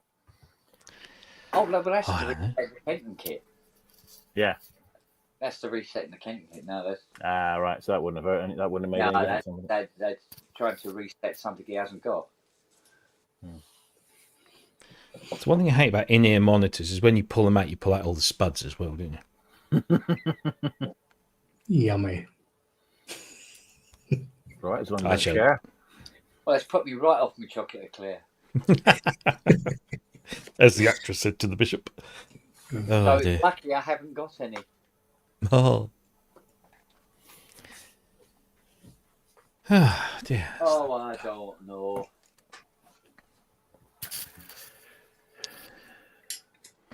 Just a couple more videos to go then, Rob. Yeah, we've got the walkabout one. And the museum, a few bits in the museum, weren't there? Yeah. And I don't know whether maybe I'll put those in the walkabout one. Or maybe just do one. I don't know. We'll see. Yeah, and then I did grab a little, and you grabbed a little of the sub hardcore, but yeah. The thing with the sub hardcore is it sounds gash, right? It's 1962 additive synthesis. It's fucking. I mean, people have made fairly listenable music with it. I am told, but at the time, yeah, for the time it was incredible. Well, for East Germany, shall I say, it was incredible. But we couldn't plug into the. Well, I said we couldn't. We just didn't ask. So. Yeah, we need to do something with that. But yeah, the walkabout one, I will try and see if I've got time over the weekend to do that. Cool. Yeah. That will wrap it up nicely. It will, yeah. It will. Close it off. Right, I've got to do this. Hi, Steve. You all right? Yeah, I'm doing doing all right. Yeah, how are you? Yeah, not too bad. Where did you stay when you went to Berlin? I was looking at getting a ticket, but I thought I couldn't find a place to stay, so I thought, no, I'm not going to go. Well, we stay at a hotel that, and the only reason I go there is because somebody else recommended it to me. It's actually, I like it because it's about 25 minutes away from the station, the S-Bahn station that serves the show site. Yeah. So it's a nice distance to just sort of like sit down, let your breakfast settle, and then go for a walk, and equally coming back to just kind of decompress from the sensory overload. And then it's just a sort of 5-10 minute walk from the station back to the hotel, and it's a really nice hotel. I mean, it's is it 4-star? I think it is, and it's not stupidly expensive. I mean, I think I paid for it's 4 Wednesday, Thursday, Friday, 4 nights. It's about 600. $6.29, I think we paid. Yeah, something like that. 600 euros. Yeah. I mean, look, you can get way cheaper. And you can get closer as well. I mean, I did last time. Yeah, I mean, they're very basic. I would say the best time to book it is, I think the tickets generally go on sale around. I don't know. I booked all my stuff in December. Yeah. So that's a good time out. And, I booked the hotel when we were talking in October in. Oh right, yeah. So you can. I mean, I always use either Expedia or Booking.com. Yeah. And you should be able to get a discount. But if you just type in Berlin and then you look on the map and you see where Fez is, which is the site that it's on, there's plenty of places that are either close to the site or close to an S-Bahn station. The S-Bahn you want is the S3, which is just this really long line that goes from, well, beyond Alexanderplatz, but it goes from Spandau to... can't remember the other place, but so the hotel we stay at is called the Catalonia, not the Catalina, that's an aeroplane. The Catalonia Mitte, Mitte is middle, so it's middle Berlin. And it's the other good thing about it is that literally right across the street is the U-Bahn. So S-Bahn is surface, and U-Bahn is underground. And the U-Bahn can get you all over Berlin.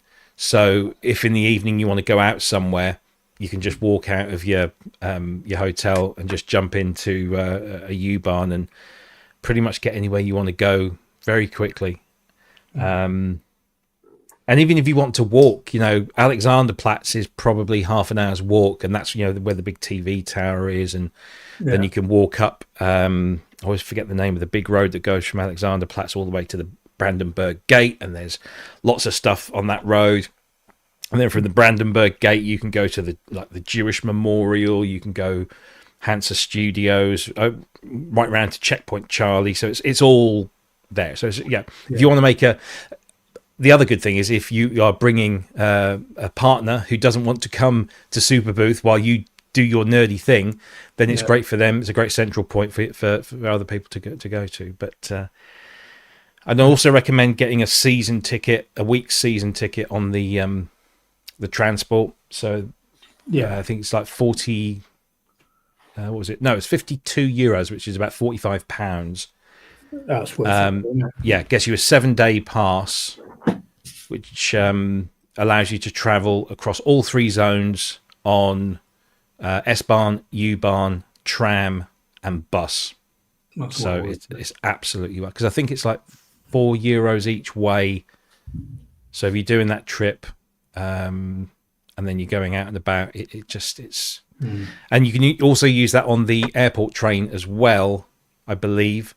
Wow. And from the hotel that we stayed at, you get on the S-Bahn, you go down like 2 stops to is it Ostkreuz? And then you change at Ostkreuz and you get onto the BR, which is the railway that goes to the airport. So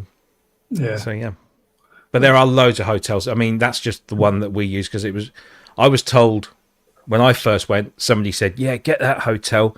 You can walk up to the river where the train station is, but if you go around the corner, you can get on a boat, and it will take you literally almost in the middle of Fez, and they serve beer from 9 o'clock in the morning."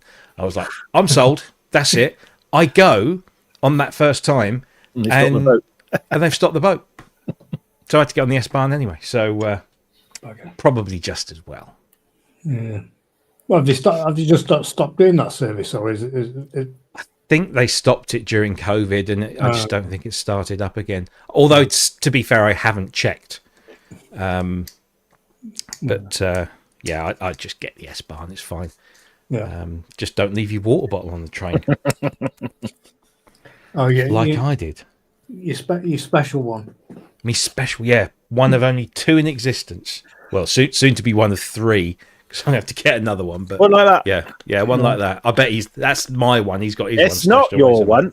God, I Yeah. don't know. Still, I got a new one anyway, so. Yeah. Although it doesn't keep things, it's not insulated, so it doesn't keep things nice and cold. But still. I'm trying to remember the name of the one that Nick stays at. It's, Sonic State. That's quite close. Moxie, isn't it? Is it the same Is one? it the Moxie? Moxie. Yeah, it could be the Moxie. And the one that Michelle stays at is a little closer, but not much. They're all sort of pretty much on the S-Bahn line, so you can just pick Yeah, it's ideal. But yeah, mate, you've got to come. Yeah, it's it'd have been really good. I was looking at it, and I was looking around about Christmas time to get a ticket, but I thought, well, where is everyone staying? You should have reached out, really. Yeah, absolutely. And, say if you want any other sort of hints and tips, then I wouldn't say I'm a seasoned pro at it, but I've done it a few times now, so it's yeah. Because they're not doing Thingy-Mabob this year, are they? Synfest. Yeah. No, They're sort of combining it. With, they basically decided that because they got a lot of feedback from the exhibitors saying, "Oh, geez, you've got you, and then you've got Bristronica like within a week of each other, either way." And it's costing us a fortune, and we've got people on the road all the time. We're having to pack and unpack and pack and unpack. So I think there was a kind of like a powwow between the organisers of both Bristronica and Synfest, and Sound on Sound turned around and said, "Look, we'll back off this year. We'll take it." And because I think maybe they should also. I don't know if they're going to do this, but they should take it as an opportunity to kind of rethink the format of Synthfest, because it's become a little staid and tired. It's kind of the same thing with the same people in the same places mostly. Yeah. And not that that's bad, but it's not that it's bad, but it's it could do maybe with a little freshening up, because when you look at places like Bristronica Super Booth, there's more of a festival vibe about those things, particularly Super Booth.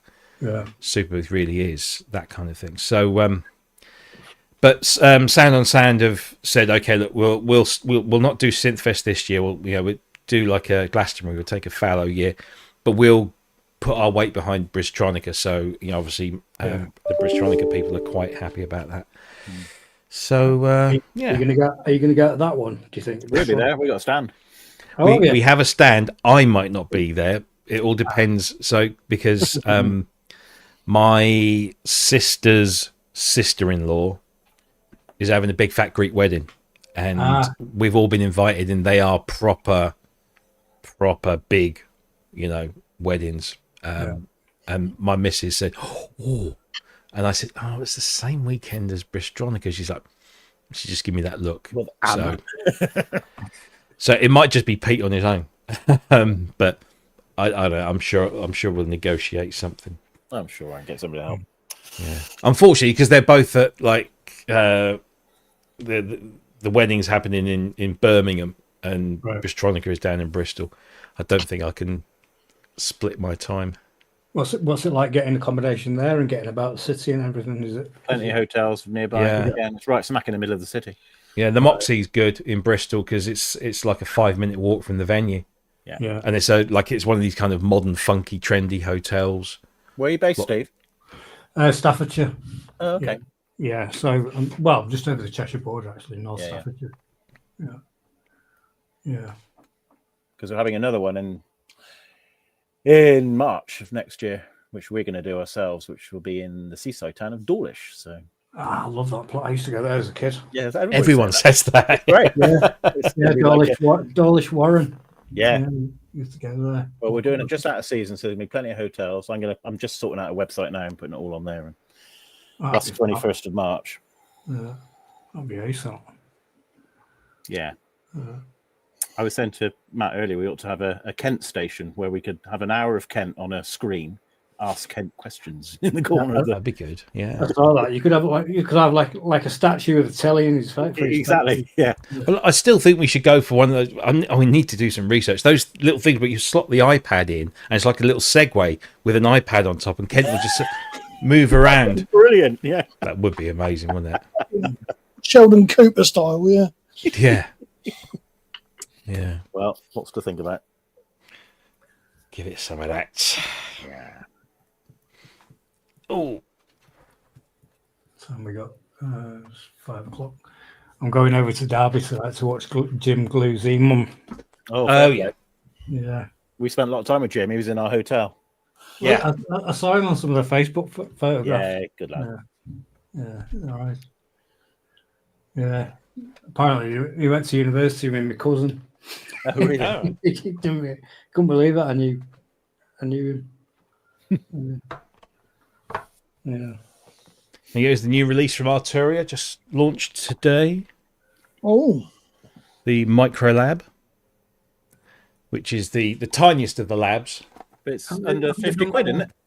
Yeah, so they've taken the keyboard mechanism from the Mini Lab, which was actually quite nice, and they put it in here, and they've dropped the price down to €59. Wow. I don't know how they're making money on that. I really don't, because Lost leader, isn't it? Probably.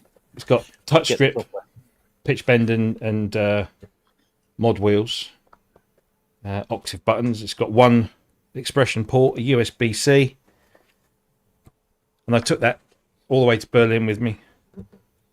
You don't get the software with it as well, do you? You get Analog Lab Lite. Yeah. So that's kind of like Analog Lab Greatest Hits. You know, if you get at least a couple of hundred presets. No. And you also get Ableton Lite 12, I think, for €59. So what's that? It is like 45 quid. It's a bargain, isn't it? For that? Literally, yeah. You just put it in your backpack and. Yeah. But the surprising thing is the key bed. Yeah, it's mini keys or not mini. Is it mini or? Yeah, I think it's mini. Yeah, mini. Yeah. And it doesn't have aftertouch or anything like that. But they're the same as the Mini Lab, which is the slightly bigger one, which has a few pads on it and a little screen. And I believe. Oh no, I don't think it's this one. No, I think it's the. No, it's not this one. I was going to say it's going to come with this NKS support, but of course it doesn't, because it doesn't have any of the other bits. But yeah, Arturia's all their Mark III Key Labs, Mark III Key Lab Essentials, and the Mini Lab are all getting NKS support with Native Instruments, which is pretty good. And that's a free update. So, aye. You saying ASM's got an update for the Hydra? Yeah, HydroSynth 2.2 update firmware plus the ASM manager, which replaces the HydroSynth manager. So as Andrew suggested earlier today, yeah, by calling it the ASM manager, it's almost like saying, "Oh, we're going to be adding other things to this," a bit like modal and that sort of thing. So okay, I better do that. But yeah, 2.2 focuses on performance enhancements, improved system stability, seamless compatibility with ASM Manager. It's just like there's something to do with the ASM Manager, which is easier creation of banks, isn't there? Yeah. I've downloaded it. I haven't installed it yet. But, yeah. Because they didn't have anything new at Super Booth, the lazy buggers. Oh, what we got now? It's like a Pro 3. Sound like a Prolapse. Prolapse. It's the Prolapse Synth Network. Told you. See, Yeah. pro doesn't stand for professional.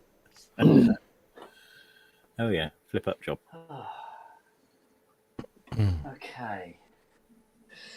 I assume the power supply will be located hither. Turn it on and find the warm spot. Yeah. Yes. That's how I make love to my wife. It doesn't turn on. Sorry. Turn her on and find the warm spot. Unfortunately, it don't bloody turn. I'm fucking clipping that bugger. Bart, love, give me a clue. Do you know what? I could fuck him up so bad. I could clip that link right on YouTube and then look on Jackie's wall. Roll her around in the talcum powder and look for the wet patch. Sorry. Fart and give us a clue. Yeah. Dear. I don't know. Oh dear me. Anyway, afternoon, Rob. How do, me duck? Oh dear. I just walked in and went, what the fuck have I just arrived at?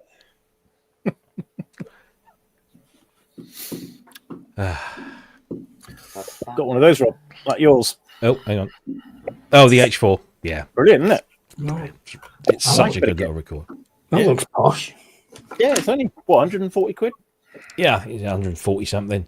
It got looks a bit, but it's very plasticky. It is. I've got one of those. Is that the DRO5? Oh, it's a Tuscan one. Yeah. Yeah.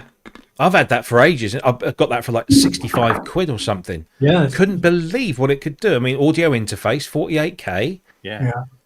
Very good. And I still keep it because, even though the Zoom is statistically better, that one's What great. was that one you held up there, Peter? What was that? This is the H4 Essential, which is slightly cheaper than the Pro because you don't get the effects. But if it's just field recording, you don't need effects, do you? No.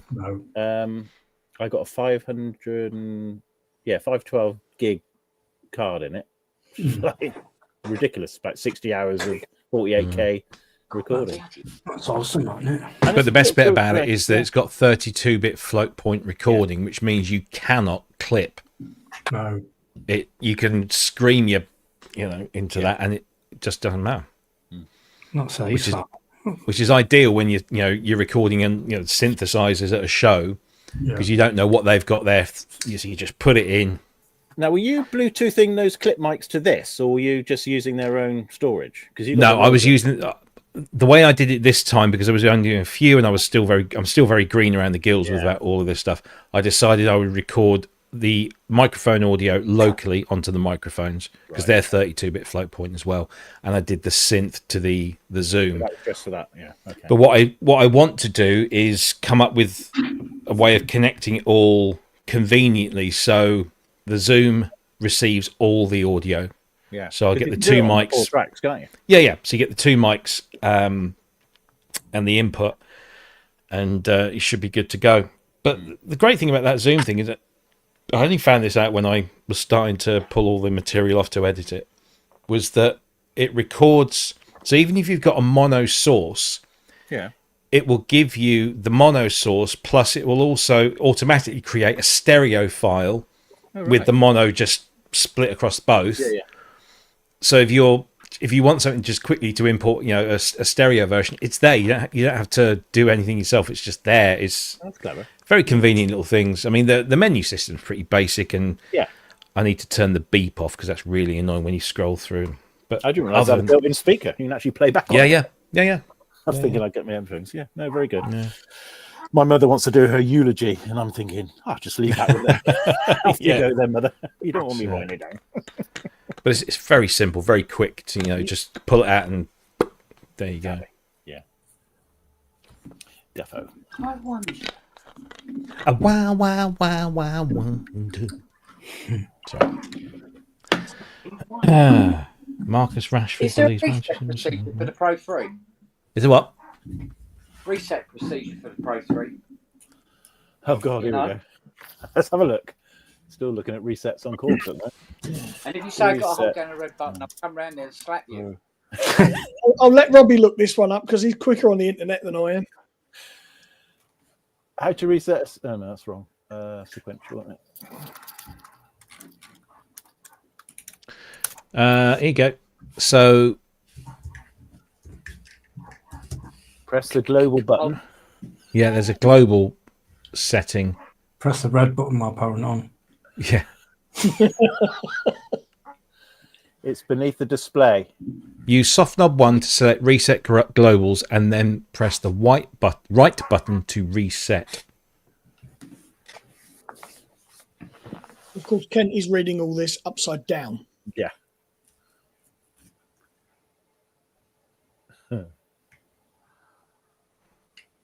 I don't know if that does a Push the full button. factory. Oh,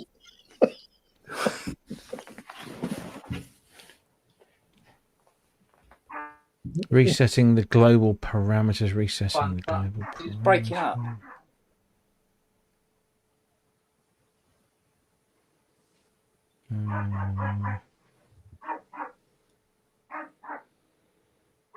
John's just said roll the Pro 3 in talcum powder.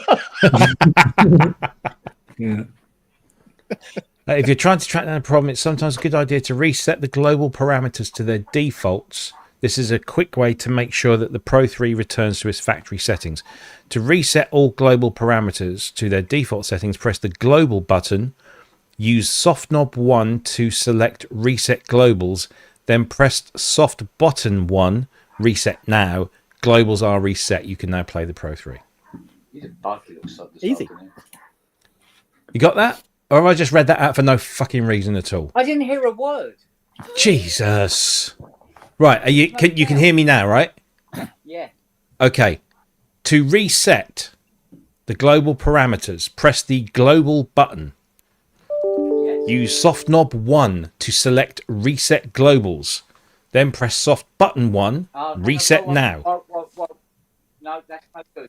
No good. No good. Because when I turn it on, I get lights and stuff, but no display. Right, so you want a hard reset then? Adjust. Yeah.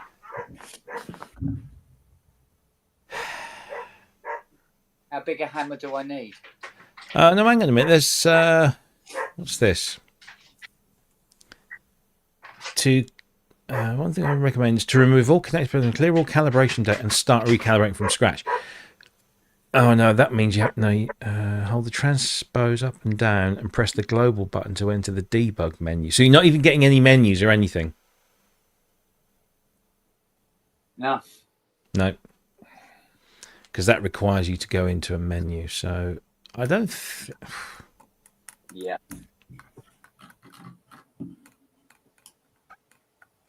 No, I can't find anything that's like a hard reset from power on. There must be something. Oh dear.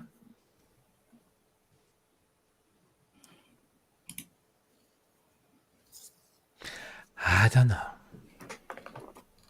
I don't know. It might be the. Is it booting up at all, Kent? It boots up and gets some lights, Dear. but no display. Because it says here, check the bootloader operation is loading the OS by holding the transpose and down buttons and then power on the unit. Oh, there you go. That might do it then. Because it mentioned that, but it was mentioned that to do a calibration, but it needed to do it from the menu. So yeah, try that. Transpose up and down. I'll drop it in the chat. Hang on. Command copy. I keep doing this control copy instead of command copy. Nothing. There you go.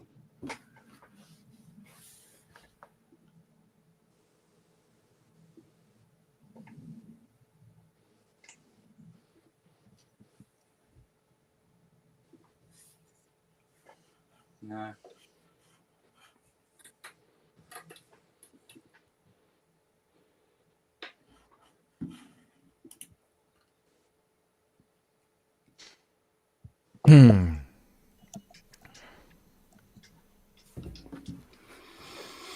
No, it seems to be just locked up. Hammer. Yeah. Bigger hammer. Big Brammer. What's Half Mama God say? jammer hammer. Short the internal battery for 3 seconds.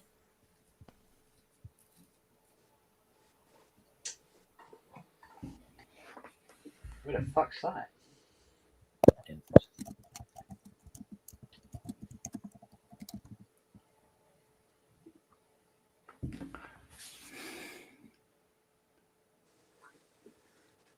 Well, it's very, very posh, isn't it? Oh, there's a few more steps. I forgot to tell you about that one. You have to stand on your head. First, Yeah. stand on one. It's like 3 Hail Marys. Yeah, And then With the tit out. Yeah, go on. Yeah. yeah. You've got to what is it? Hold the transpose up and down buttons. Apply power to the instrument. You'll see the center transpose LED blink to indicate bootloader mode. Then you've got to send the main OS file to the synth via the MIDI in port, and USB can't be used. The touch slider will then illuminate one by one, then disappear, showing the update progress. When complete, the center transpose LED will blink again. Power the synth off and back on, and then we should be good.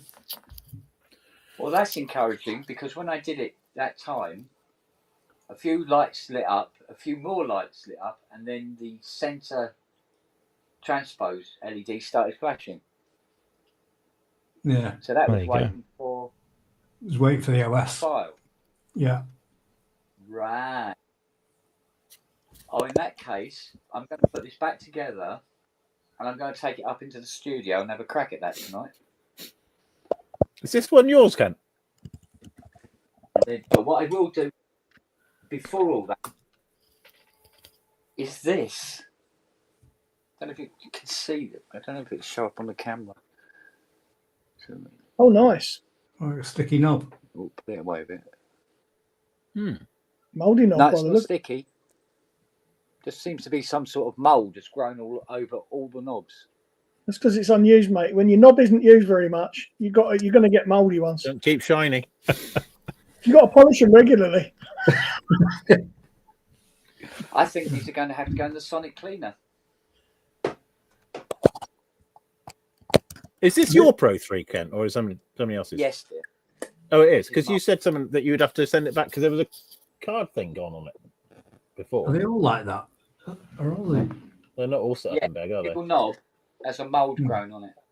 Oh.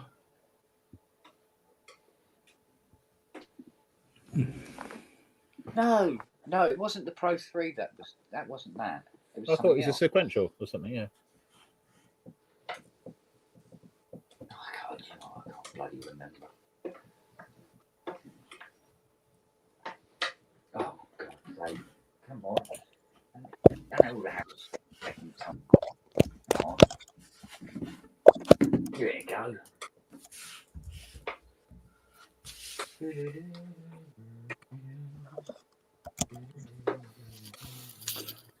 Oh, dear, dear, dear, dear.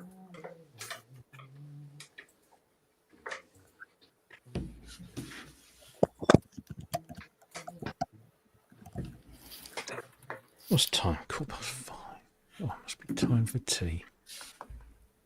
Tea? No way. Bloody looks.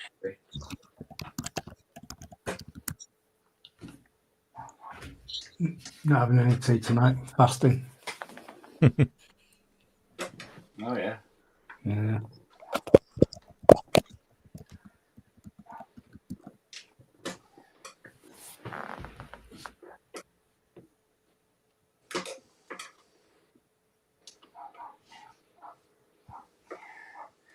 Well, Sequential are keeping up their tradition. What Not building? fucking hard to get off.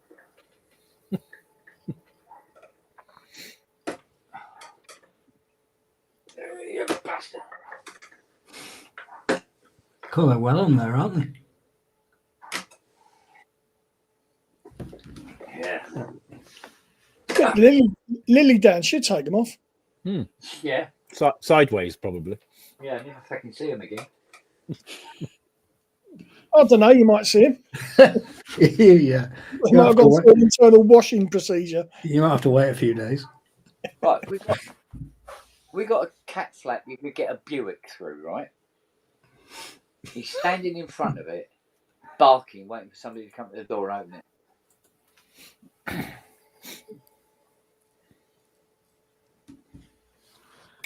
Git.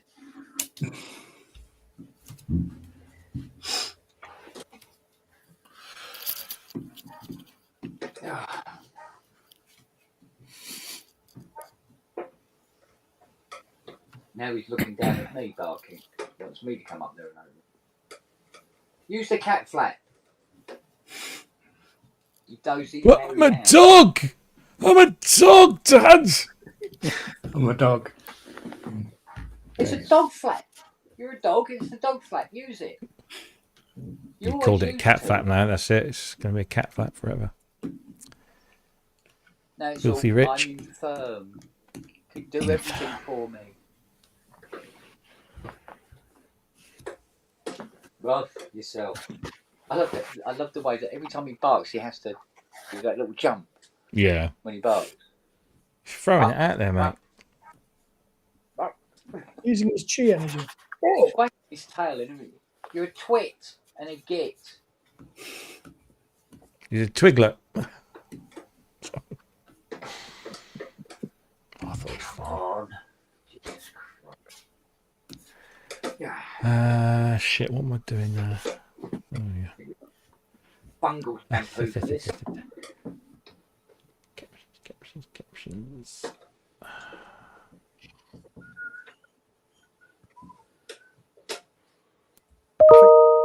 Hello. I think I'll give it another 10 minutes and I've got to start desoldering 54 bloody switches off my D50. You got a bit of work to do. What is it all grunged up? Is it, Matt? Half the tack switches don't work. What? Right. So I thought, sod it, I'll just replace them all. So, I am seriously considering driving all the way to West Wales for that. SY99. For the 99. For that SY99. I'm getting to drop a little bit more off it. That'll cover the diesel. So. Nice road trip. Well, I suppose. I mean, it's Wales, isn't it? Yeah. 20 miles an hour all the way. Oh, yeah, there's that in there. Yeah. Nightmare, that is. Well, it depends how far it is from here. It'd be easy for me to go up and get it. And I can hold on to it till March. Yeah.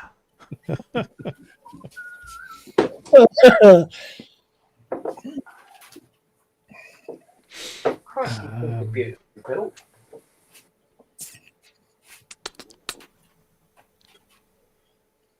You always got the spray out. Make sure it's the right spray, Kent, not the spray paint. Yeah, you go. Oh. That's it. I wouldn't be lying. I wouldn't be lying either if I said I have done that. Yeah, I know you have. That's why I said it. Yeah. I have made that little error in the past. Yeah. Where the hell is it gone? Oh, it's gone. It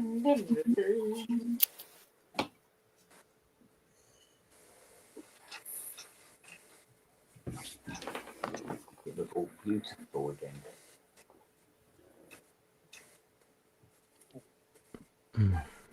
I think this is the first ever seen Kent working on one of his own.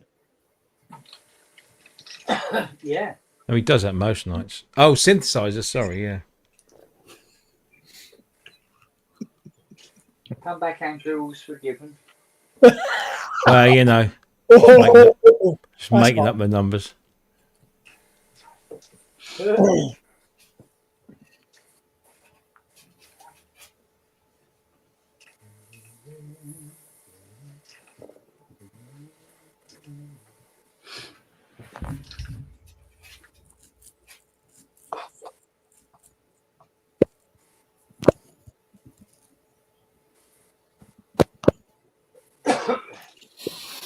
I always thought keys in Spanish was clave, C-L-A-V-E. But apparently it's clave, which is two L's. Lave. Clave. I don't know. I'm just doing what my Spanish colleagues are telling me. Glad I don't own a lave cord. Well, that's exactly where the name comes from, isn't it? Yeah. A laving cord. What is it? Come out of Kent's toilet? Yeah. A lot of things have come out against toilet. A lot of things go in it and all. And on the things around it. Yeah.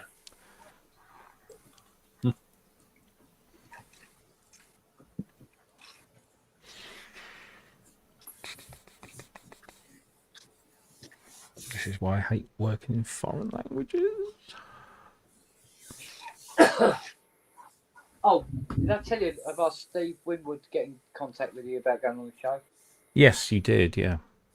All right, cool. That'd be good. Well, any man that has 3 B3s in the UK and then 2 in the States as well. Fuck that. I'm just asking him about his use of the DX7. Which he used extensively. Oh, so you wanted to send him to sleep? Yeah, why not?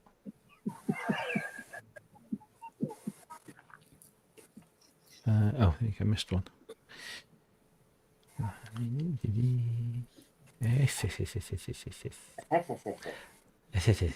Scotcha. Good swipe.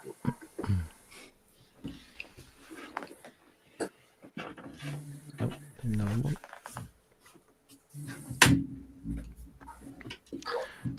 Bloody weight, isn't it?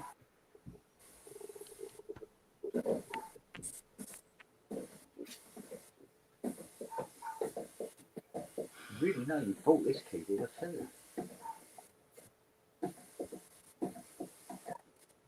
Right, done. I'll just go in.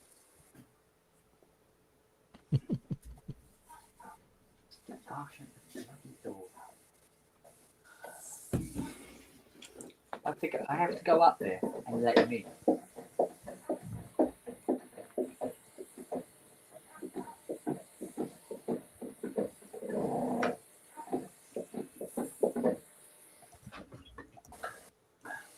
Beautiful wood. Lovely. Lovely.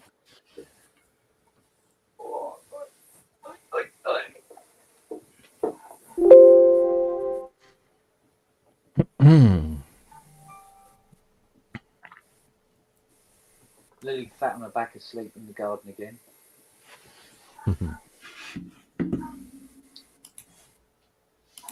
Regardless of the fact it's 14 degrees.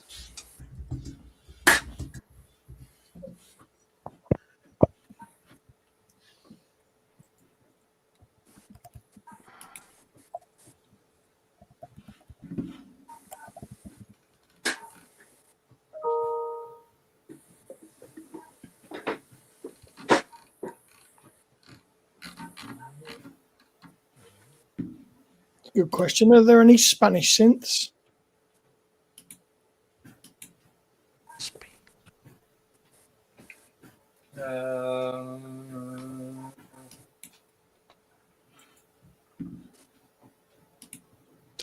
I know. Yeah.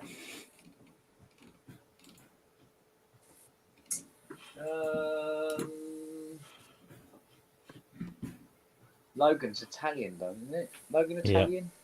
Yeah. Mm-hmm. Spanish.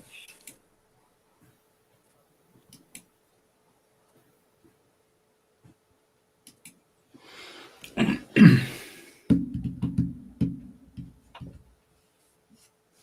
don't think so.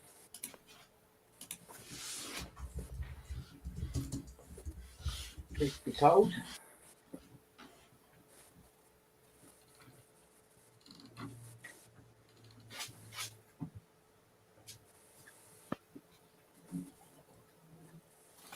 Oh, this thing just oozes quality.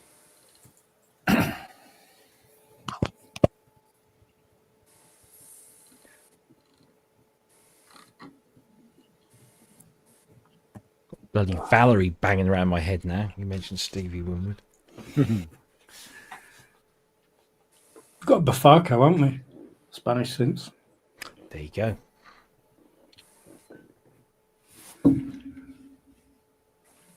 More There you slowly. go. Right. Done.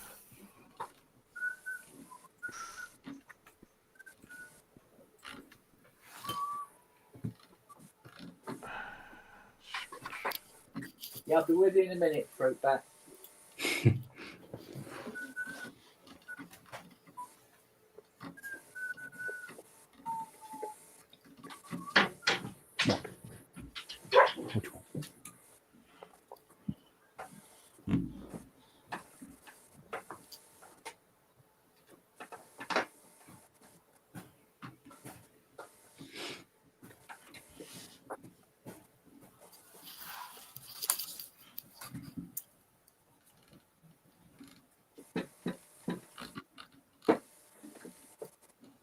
I still sit up and beg sick.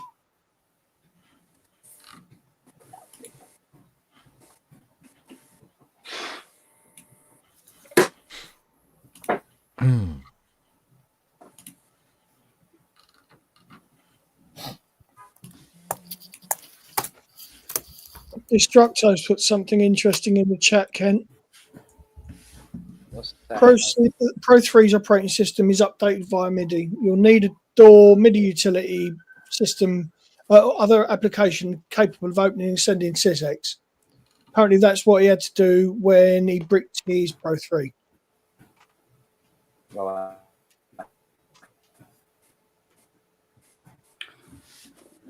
I put a link to that in the StreamYard chat as well.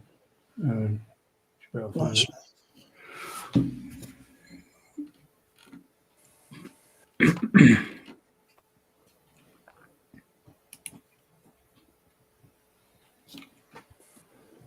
SysX do it on. Yeah. Right, okay. Yeah, I've got MIDI ops. Just on me lappy already. Okay. What's that one for Mac that you can use? Is it just this X Librarian? That? SysX Librarian, that's what I use on the Macs. Yeah. It's noise, isn't it? Yeah. Yeah. What, love?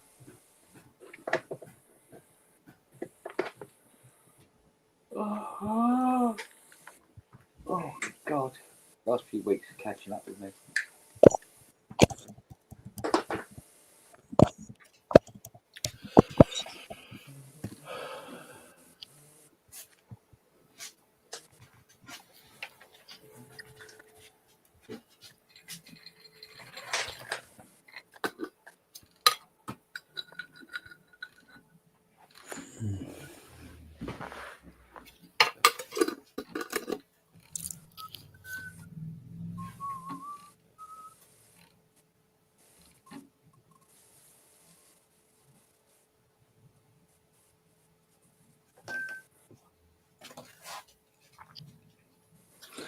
Does that have a notch filter on that Pro 3 SE, Kent?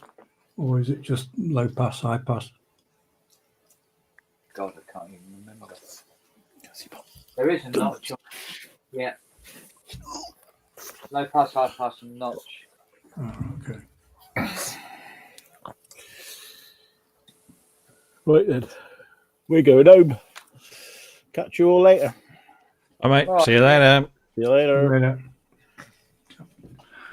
Yeah, I think I'd better go as well, chaps. So I've got to go to Derby. Yeah. Have fun. Yeah, well, see you in a bit. See you later, Steve. Ta-ra. Ta-ra. Yeah, I'm looking forward And to then using number the three. sequencer on this. I love a good little 16-step sequencer.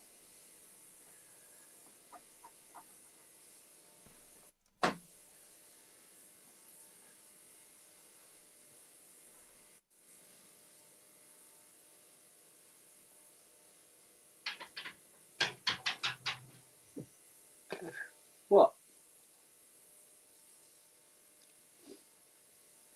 God, she wants to come in again. Oh, dear me. So, still being busy boy then? Who are you talking to? Oh, me. Yeah. Yeah, sorry. I was busy. Oh. I'm trying to the last few days I've been juggling like PSN stuff and all these live streams I've been doing for the day job and trying desperately to make sure I don't log into the wrong account and broadcast different things or upload different things. So like upload synth videos to my work account or work videos to PSN. And yeah, An I need. isotech. It's about 30,000 years old, Jeez. but she's been a most reliable girl. So. I think my one came from Lidl, the middle of Lidl. Works. I mean, Yeah, to be fair, I don't know what 99% of it does. Well, you want Because I'm not. continuity, DC voltage, resistance. Yeah, 9 out of 10 anyway. yeah. But I've got me the big ITT one, which I use more for R&D than repair. Mm. But that's the thing. You see, I've got loads of things like the function generator and stuff like that, Yeah. and the frequency counter and stuff like that. That's all really more for R&D gear than repairing.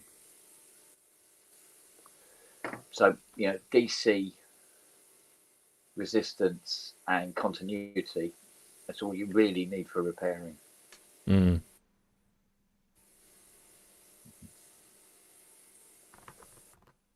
So that, like I say, that old Isotech one, fine. I think I've only ever put 2 batteries in it in 25 years. Yeah. I suppose they use much, do they? Well, most of it's because it got auto shut off. That helps. Mm. Because I never remember to turn it off. But it used to be this lovely light grey, and this was a rich dark red, and it isn't anymore. It's just worn out.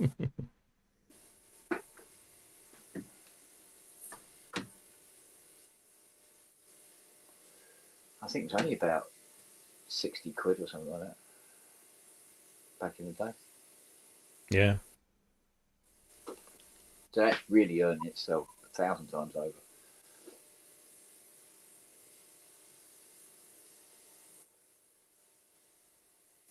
Right, so I'm left with the OB8, the Jupiter 6, the Prophet 5, and the CS80 as super bastards. And then build a power supply for the CS20. And that's pretty much. Oh no, there's the R packs to do as well, but the part hasn't turned up.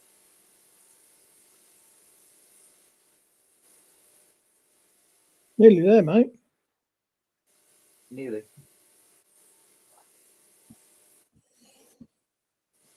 Okay, that's not good. Because Hans asked me about the again. Oh, that's right. Hands what? Sorry. Hans asked me about the anaglyph again.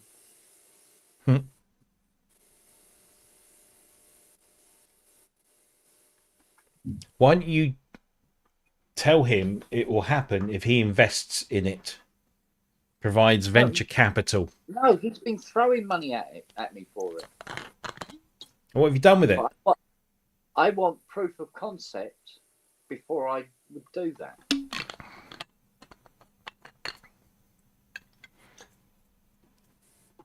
I haven't got the confidence to take in a load of money and then go, right, let's see if this actually works. Well, then you'll just sit at where you are until you're pushing up with daisies. Well, at least I Do can it. go to bed and sleep at night. What's the point of that? Where's the fun in that? I was talking to Jeff Toman yesterday. He was saying, you know, has Kent retired yet? And I went, no, he tried. And then we were talking, you know, he's talking about going into modular. He said, what's he going to do, mate? Like CS80 clones or something? And I went, pretty much. That's something he was talking about. Yeah. He said, tell him to fucking do it.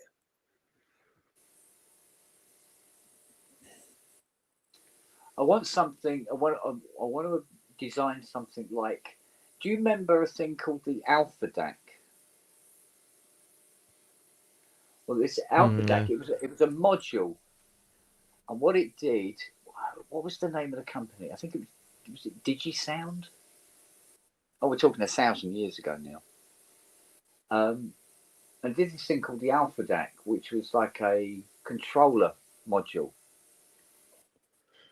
and you could literally connect anything you wanted to it and control the fucking do it. Yeah, I know.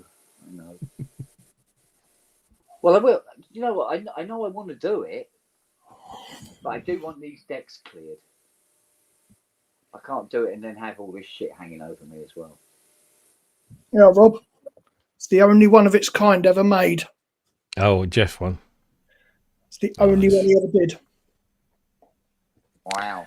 Nice. I'm not even doing that. I'm just got to keep that. There you go. Alpha DAC 16 synthesizer controller. Yeah, I think it was for the DigiSound modular, which was you could buy it in kit form or ready built back in fucking hell, 1980, 81, something like that. I think usually something like a Z80 in it. Well, I want to build a module that will accept and successfully feed MPE, because there's no point in doing CS80 modulars if you can't poly AT it.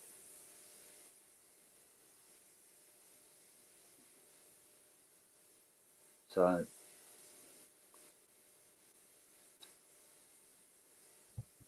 well, so I suppose you could do like a standalone modular that is just, technically is the anaglyph ready built, even though it's individual modules, it's actually one synthesizer.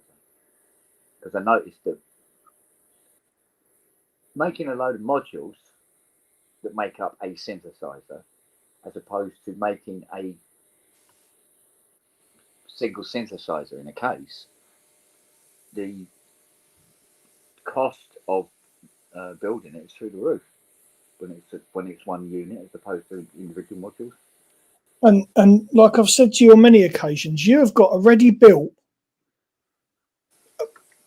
customer base. You put anything out, people will fucking buy it because of whose name is on it. Talk about like teenage engineering. I mean, teenage engineering could get somebody at the factory to shit in a bag, Yeah, and then sell for $1,000 and put teenage engineering on the inside of it. yeah. But the difference being that if Kent Spong put his name on something, we know it's going to be pretty good. Well, I got this thing about if it ain't right, then it's not right, and it'll have to be right before it leaves. Exactly my point. If it's got your name on it, we know it's going to be right. I don't do modular. I fucking buy from you just to support the company. Well, this is why I was thinking about. I want to go the Roland System 700 way, where it's a modular, but if you don't want to patch it, you don't have to. Oh, it's normal. It's normalized.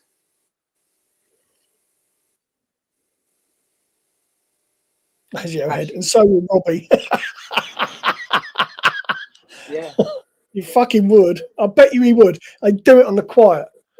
You'd have a box of Kent modules sitting in the corner just to look after him, but he'd never fucking admit it. Well, the thing is, if it's normalized, Robbie will be able to use it Well, without yeah. having to have a single patch cable in his hand. Yep. Now that he can do. The dark anaglyph HD. I come out. I break a sweat when I try and patch that bloody Mini Brute 2S.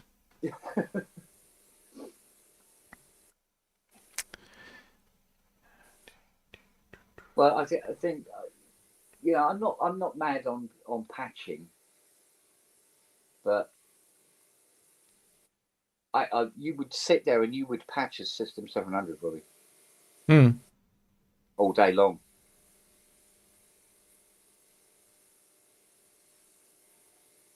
Because you'd have the core of it there straight away as soon as you turn it on, and then any patching you're doing is just, Additional. lipstick, and eyeshadow.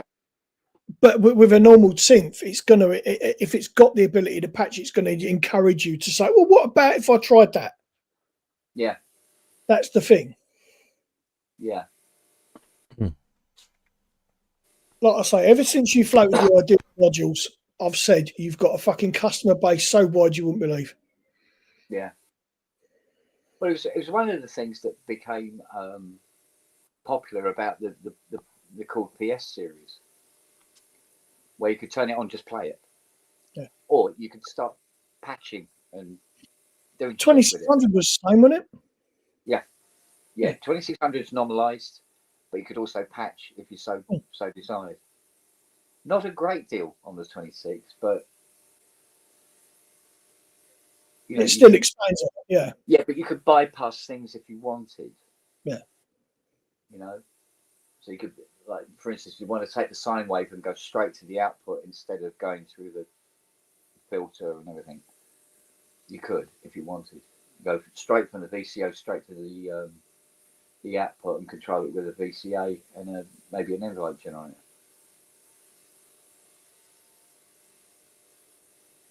But I'm not a massive fan of 3.5mm patching. No, I'll get you on that one. I've just heard back from. Sorry to go off. I don't know if I'm pronouncing this correctly because it's Finnish, but Jussi from Supercritical with the Redshift 6. Yeah. Once they've finished the 1.3 update and started the production of the second batch, they'll be more than happy to come on the show and give us a full-on demo of the Redshift 6, which is really good. Can we have a free one each? I wish.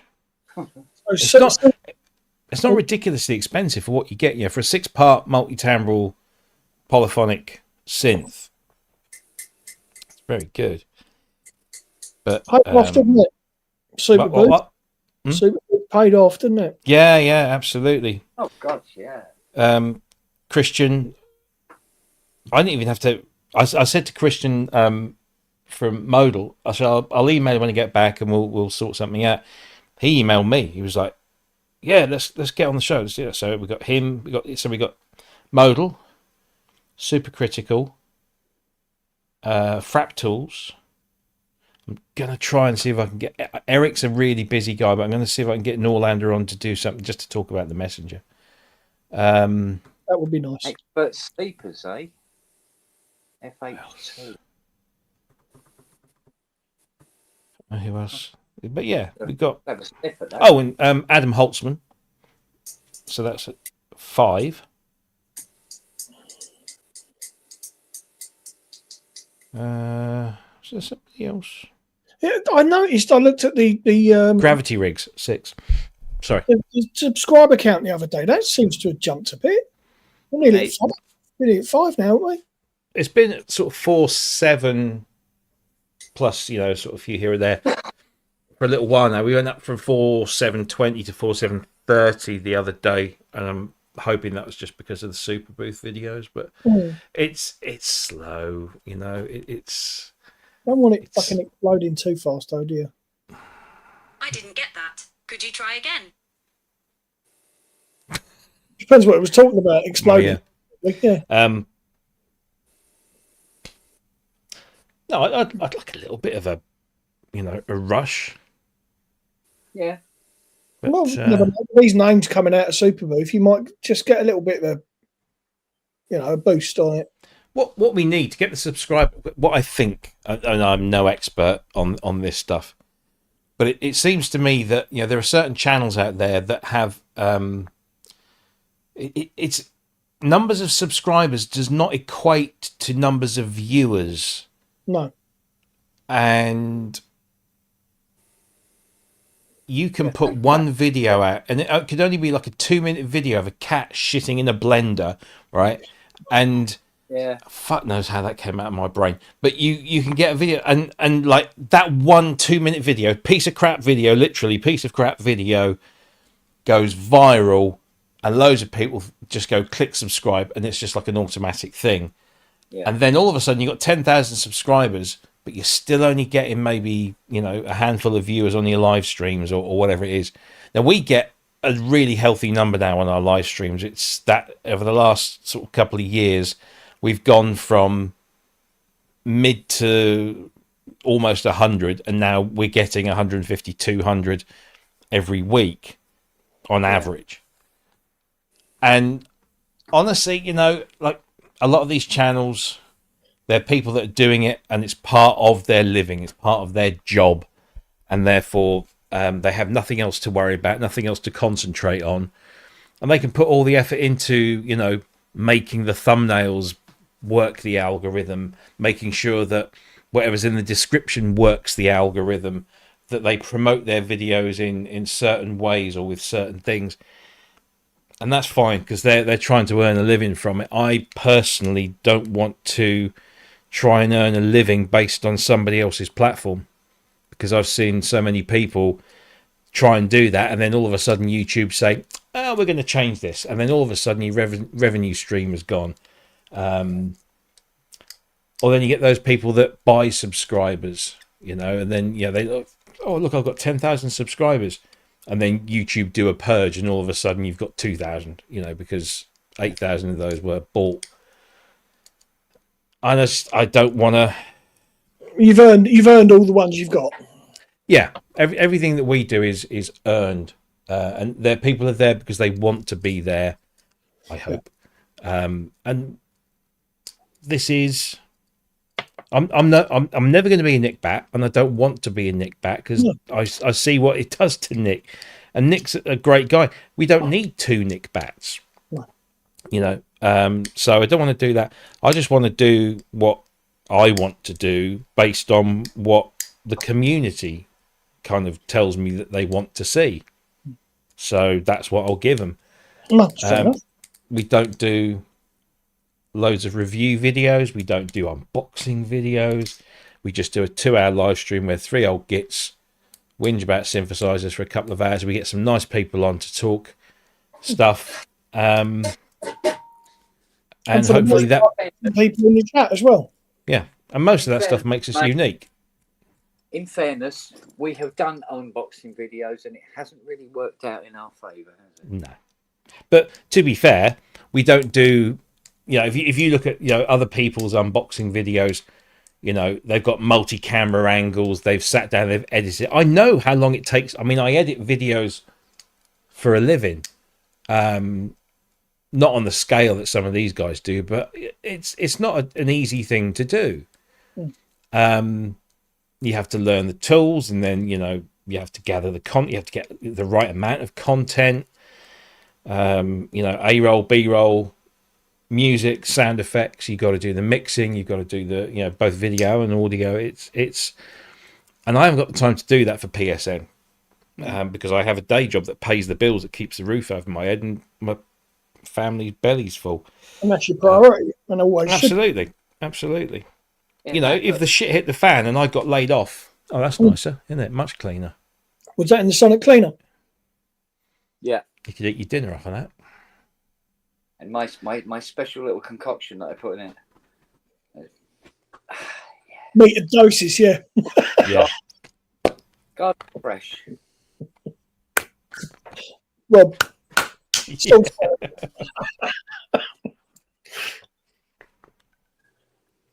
I'm going to need some Kleenex.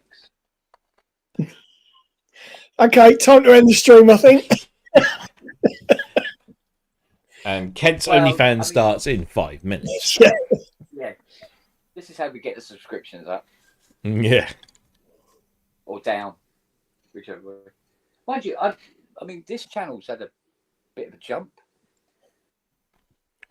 Since Christmas, it's doubled. Yeah. I think it's 800 and something now. I wonder if that's the effect of my shorts going out. Quite possibly, yes. You never know. Well, I mean, I think sometimes it's a combination of many different things, and just a bit of luck, I suppose.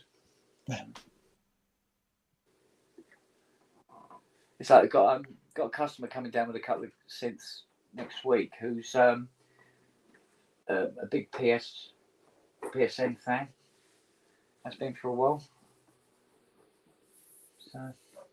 Well, it's funny, when I went up to Bristol last year when I bought the Hydra, which I've had for a year now. Fucking scared of that. And he looks at me and went, I know your face. And I was, what? And I said, but I started talking about PSN. He said, oh, what's that? He said, but yeah. Because I've caught the pub a couple of times as well. So, but that would be where you've seen it. Yeah. Because when you were talking about selling the Osmos, he was saying, No, but I never had right, anything more from him because he was talking about getting in contact with you, but he never mentioned it anymore. So, but yeah, so they are out there. yeah. I stood and watched Will Gregory playing the Osmos the other day, which was quite an interesting. And actually, it sounds like I was following him around, but I was also watching him play around with the Oberheim T05. Yeah. Because Dave Spears was like showing Dave. He was wandering around doing his thing, but every time he walked into the Focusrite room where they got Oberheim and sequential, they got a copy of TVS Pro running in the corner, and Dave was there just doing his thing, which was great to see. But quite amusing. It was nice to see him out and about. And he's put a little bit of weight back on as well, which is good. Oh, good. And he talks about the grief diet. And talking of grief, songs from the grief chair. This isn't going to be a little Bandcamp release, that's for sure. Right. Label interest. Really? Yeah. Well, I've been listening to him as the ones he's put up have come out, and it's like fucking hell. Guy knows his onions. He does. It's Yeah. great. But yeah, he was saying that he's had a few proposals, shall we say? Hell of a voice and all. Oh yeah, absolutely. Absolutely. What's the latest on the PB? Oh fuck! All right, I'll shut up. No, I got a text message from them yesterday, another one saying they were missing documentation. When I clicked on the link, because they have this thing called the UCIX, the UPS Customer Information Exchange. So you go on and you log into it, and then it tells you what they're missing. And in there was this little note, a very basic sort of little note that just said, the information we're missing is whether this is being delivered to a business and who the consignee is. So I responded that it's my personal instrument, so it's nothing to do with my business, although I have done business with this company before and we do move things between each other, but this is a personal thing. It's a warranty repair, no cost, no charge. And I'm the consignee. I'm a private individual.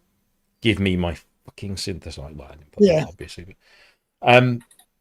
So I was hoping that would be enough. I explained it nice and clearly. I was hoping that would be enough that I would wake up this morning with the tracking being updated to show that it was cleared and then hopefully out for delivery. But no, nothing. Not a sausage.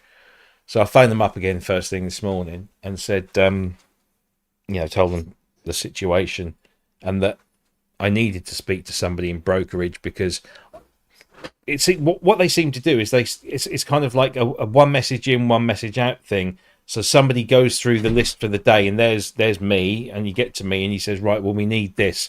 Please supply us with this. Send. I get that overnight. I respond to that day. And then they don't respond to that until the next day when they go through is, well, now you're missing this, or now we need this. So it's just like, it takes 24 hours, well, 48 hours really, for me to receive a message and then for them to get it, which is just painful. And there's no direct phone number. You have to go through the main switchboard to get to them. So I phoned them up today and they said, let me put you through to the right people. Oh, hallelujah, at last. But it wasn't the right people. It was the next level, but not quite where I needed to be. So the woman was very, very pleasant, very apologetic. I understand your frustration, sir, and I'm really sorry that this is taking so long. So let's see if we can get this worked out for you, blah, blah, blah. Checked all my details, saw that I'd provided all the information that I'd been asked to provide. She says, I will escalate it and I will get them to contact you via email or phone, to which I said, can you please make it the phone? I don't want to be sat here typing bloody emails and repeating myself. Just give me the phone so I can talk to the person that can go, it's released. So an hour comes, and of course they haven't called. 2 hours, 3 hours, 4 hours. Eventually I was right now, I'm going to call them up again. So I got through, and I got put through to somebody else, and they were most apologetic and what have you. And I will, she says the process can take a little while for us. You're telling me. But I will escalate it further. I will put another note on there saying that it's urgent, and still nothing. If I go to the tracking page right now and refresh, that'd be brilliant if it came through now, wouldn't it? But it won't. See, I'm doing it, and like it keeps saying this tracking number isn't available, and then it is, which is weird. But it still says parcels in secure facility pending clearance or resolution. So that's where I am. The parcel gets scanned at about 2-3 o'clock in the morning every morning at Stansted in the warehouse. So I don't know how it works, whether they say yes, it's all good, and then when they scan it, it says, it's all good now, we'll move it, because then I should get it that same day, because it will come from Stansted, go to Bury St Edmunds, and then come to me. But now we're at Thursday. I doubt very much it'll be resolved until, well, even if it gets resolved tomorrow, they probably won't get it on a van, or if they put it on a van, they decide that they won't come this far because he needs to go home for his tea. So, yeah, fucking Brexit. It's just bollocks. None of this happened. Literally none of this ever happened before Brexit. It's mental.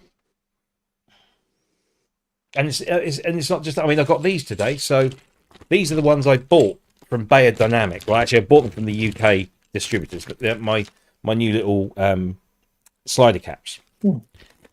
But you know, they said they were going to send me a free set, and they sent them. But they sent them to the I asked them to send them to the hotel because I was there for 5 days, and they managed to send it on day 6. So of course the hotel rejects it, and then I get an email from Bayer yesterday saying the hotel rejected it. So what do you want us to do? I said, I want you to just stick it in the fucking post. That's all I want you to do. It's under 135 quid, so there's no tax or anything to pay on this. Just we can't do that since Brexit. We're not allowed to. Blah blah blah. Oh, for fuck's sake! So they go on this thing where they say, "Well, do you know anybody in the EU that we can send them to?" And then they can forward them on to you. Oh, what, at my expense? You're giving me something free and then expecting me to pay the bloody postage. So I then said yesterday, why don't you contact your UK distributor and have them send it to me in the EU, in the UK, because you clearly send it to them in the UK. Yep. So get them to send me a set. And I had a fairly sort of nothing email, and then another one that said, okay, we will try and put you in touch with Polar Audio. I'm like, okay, fine. Got an email this morning from the guys in Germany saying, we've copied in Joe from Polar. And Joe, can you help this gentleman out with this request? Joe comes back to me, obviously hadn't read the email chain. What headphones do you want these things for then? So I told him, and I haven't heard anything since. He'll probably turn around. What will happen is he'll turn around and say, oh, we'll have to order those in. And then they'll take 2 to 3 weeks, because that's how long I've had to wait for these ones that I bought with my own money, because I'm not sending my headphones back to be repaired again and be without them for a month. Isn't it fun? All I said was, sound like Mr. Angry. Oh. And I want to watch Andor, but we wait until Friday. So once we've done the show, we sit down, we watch the last 3 episodes of Andor, and I'm desperate to see them. I keep seeing people talk about it. I'm like, no, don't, no. Ooh. I know kind of how it ends-ish, because obviously that's where we get to begin with Rogue One, but I don't know how it. I keep seeing these little clips, little pictures that are obviously taken from the last 3 episodes. I'm like, no, don't. but Yeah. it's so good. So good. And I've got this to watch as well. I've got these turned up while I was in Berlin. So I stuck a quick peek at that today, which is Pink Floyd at Pompeii. But it's also got that the feature film, which has them playing Abbey Road with like all the VCS 3s and everything. So I'm really looking forward to watching that. And then I've got this. But this is the 4K, fully restored, with loads of extra stuff, Ultra HD. Yeah. Even comes with, although I will not put it up, but a replica of the original.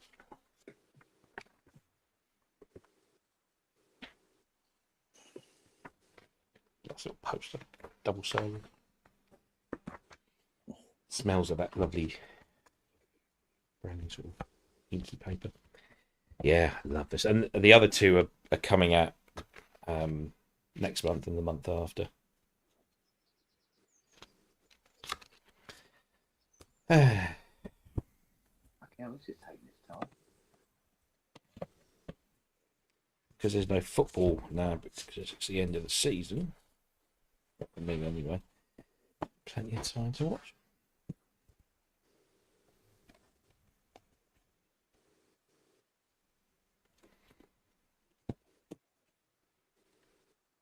Blimey, is that the time? What is the time anyway?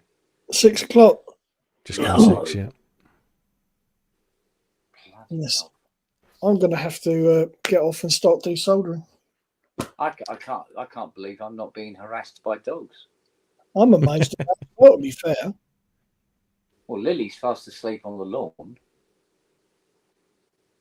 Wow. Okay. Unless you spread them already.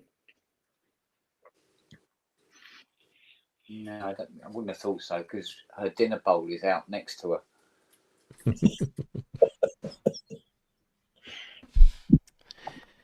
All right, and gents. Right. Well, apparently it's loading an OS on. But on your Pro 3. yeah, but apparently I'm not sure about that, because it didn't detect any Pro 3 or anything. It didn't say, oh, there's a Pro 3 here. Yay. So you get on. Right, gentlemen. Thank you very much. All right, Geese. All right, dears. See you later. We're calling it an afternoon then. Indeed. Yeah. Right. Take care of yourselves. Speak to you soon. See you later. See you soon. Bye. Take care, everyone.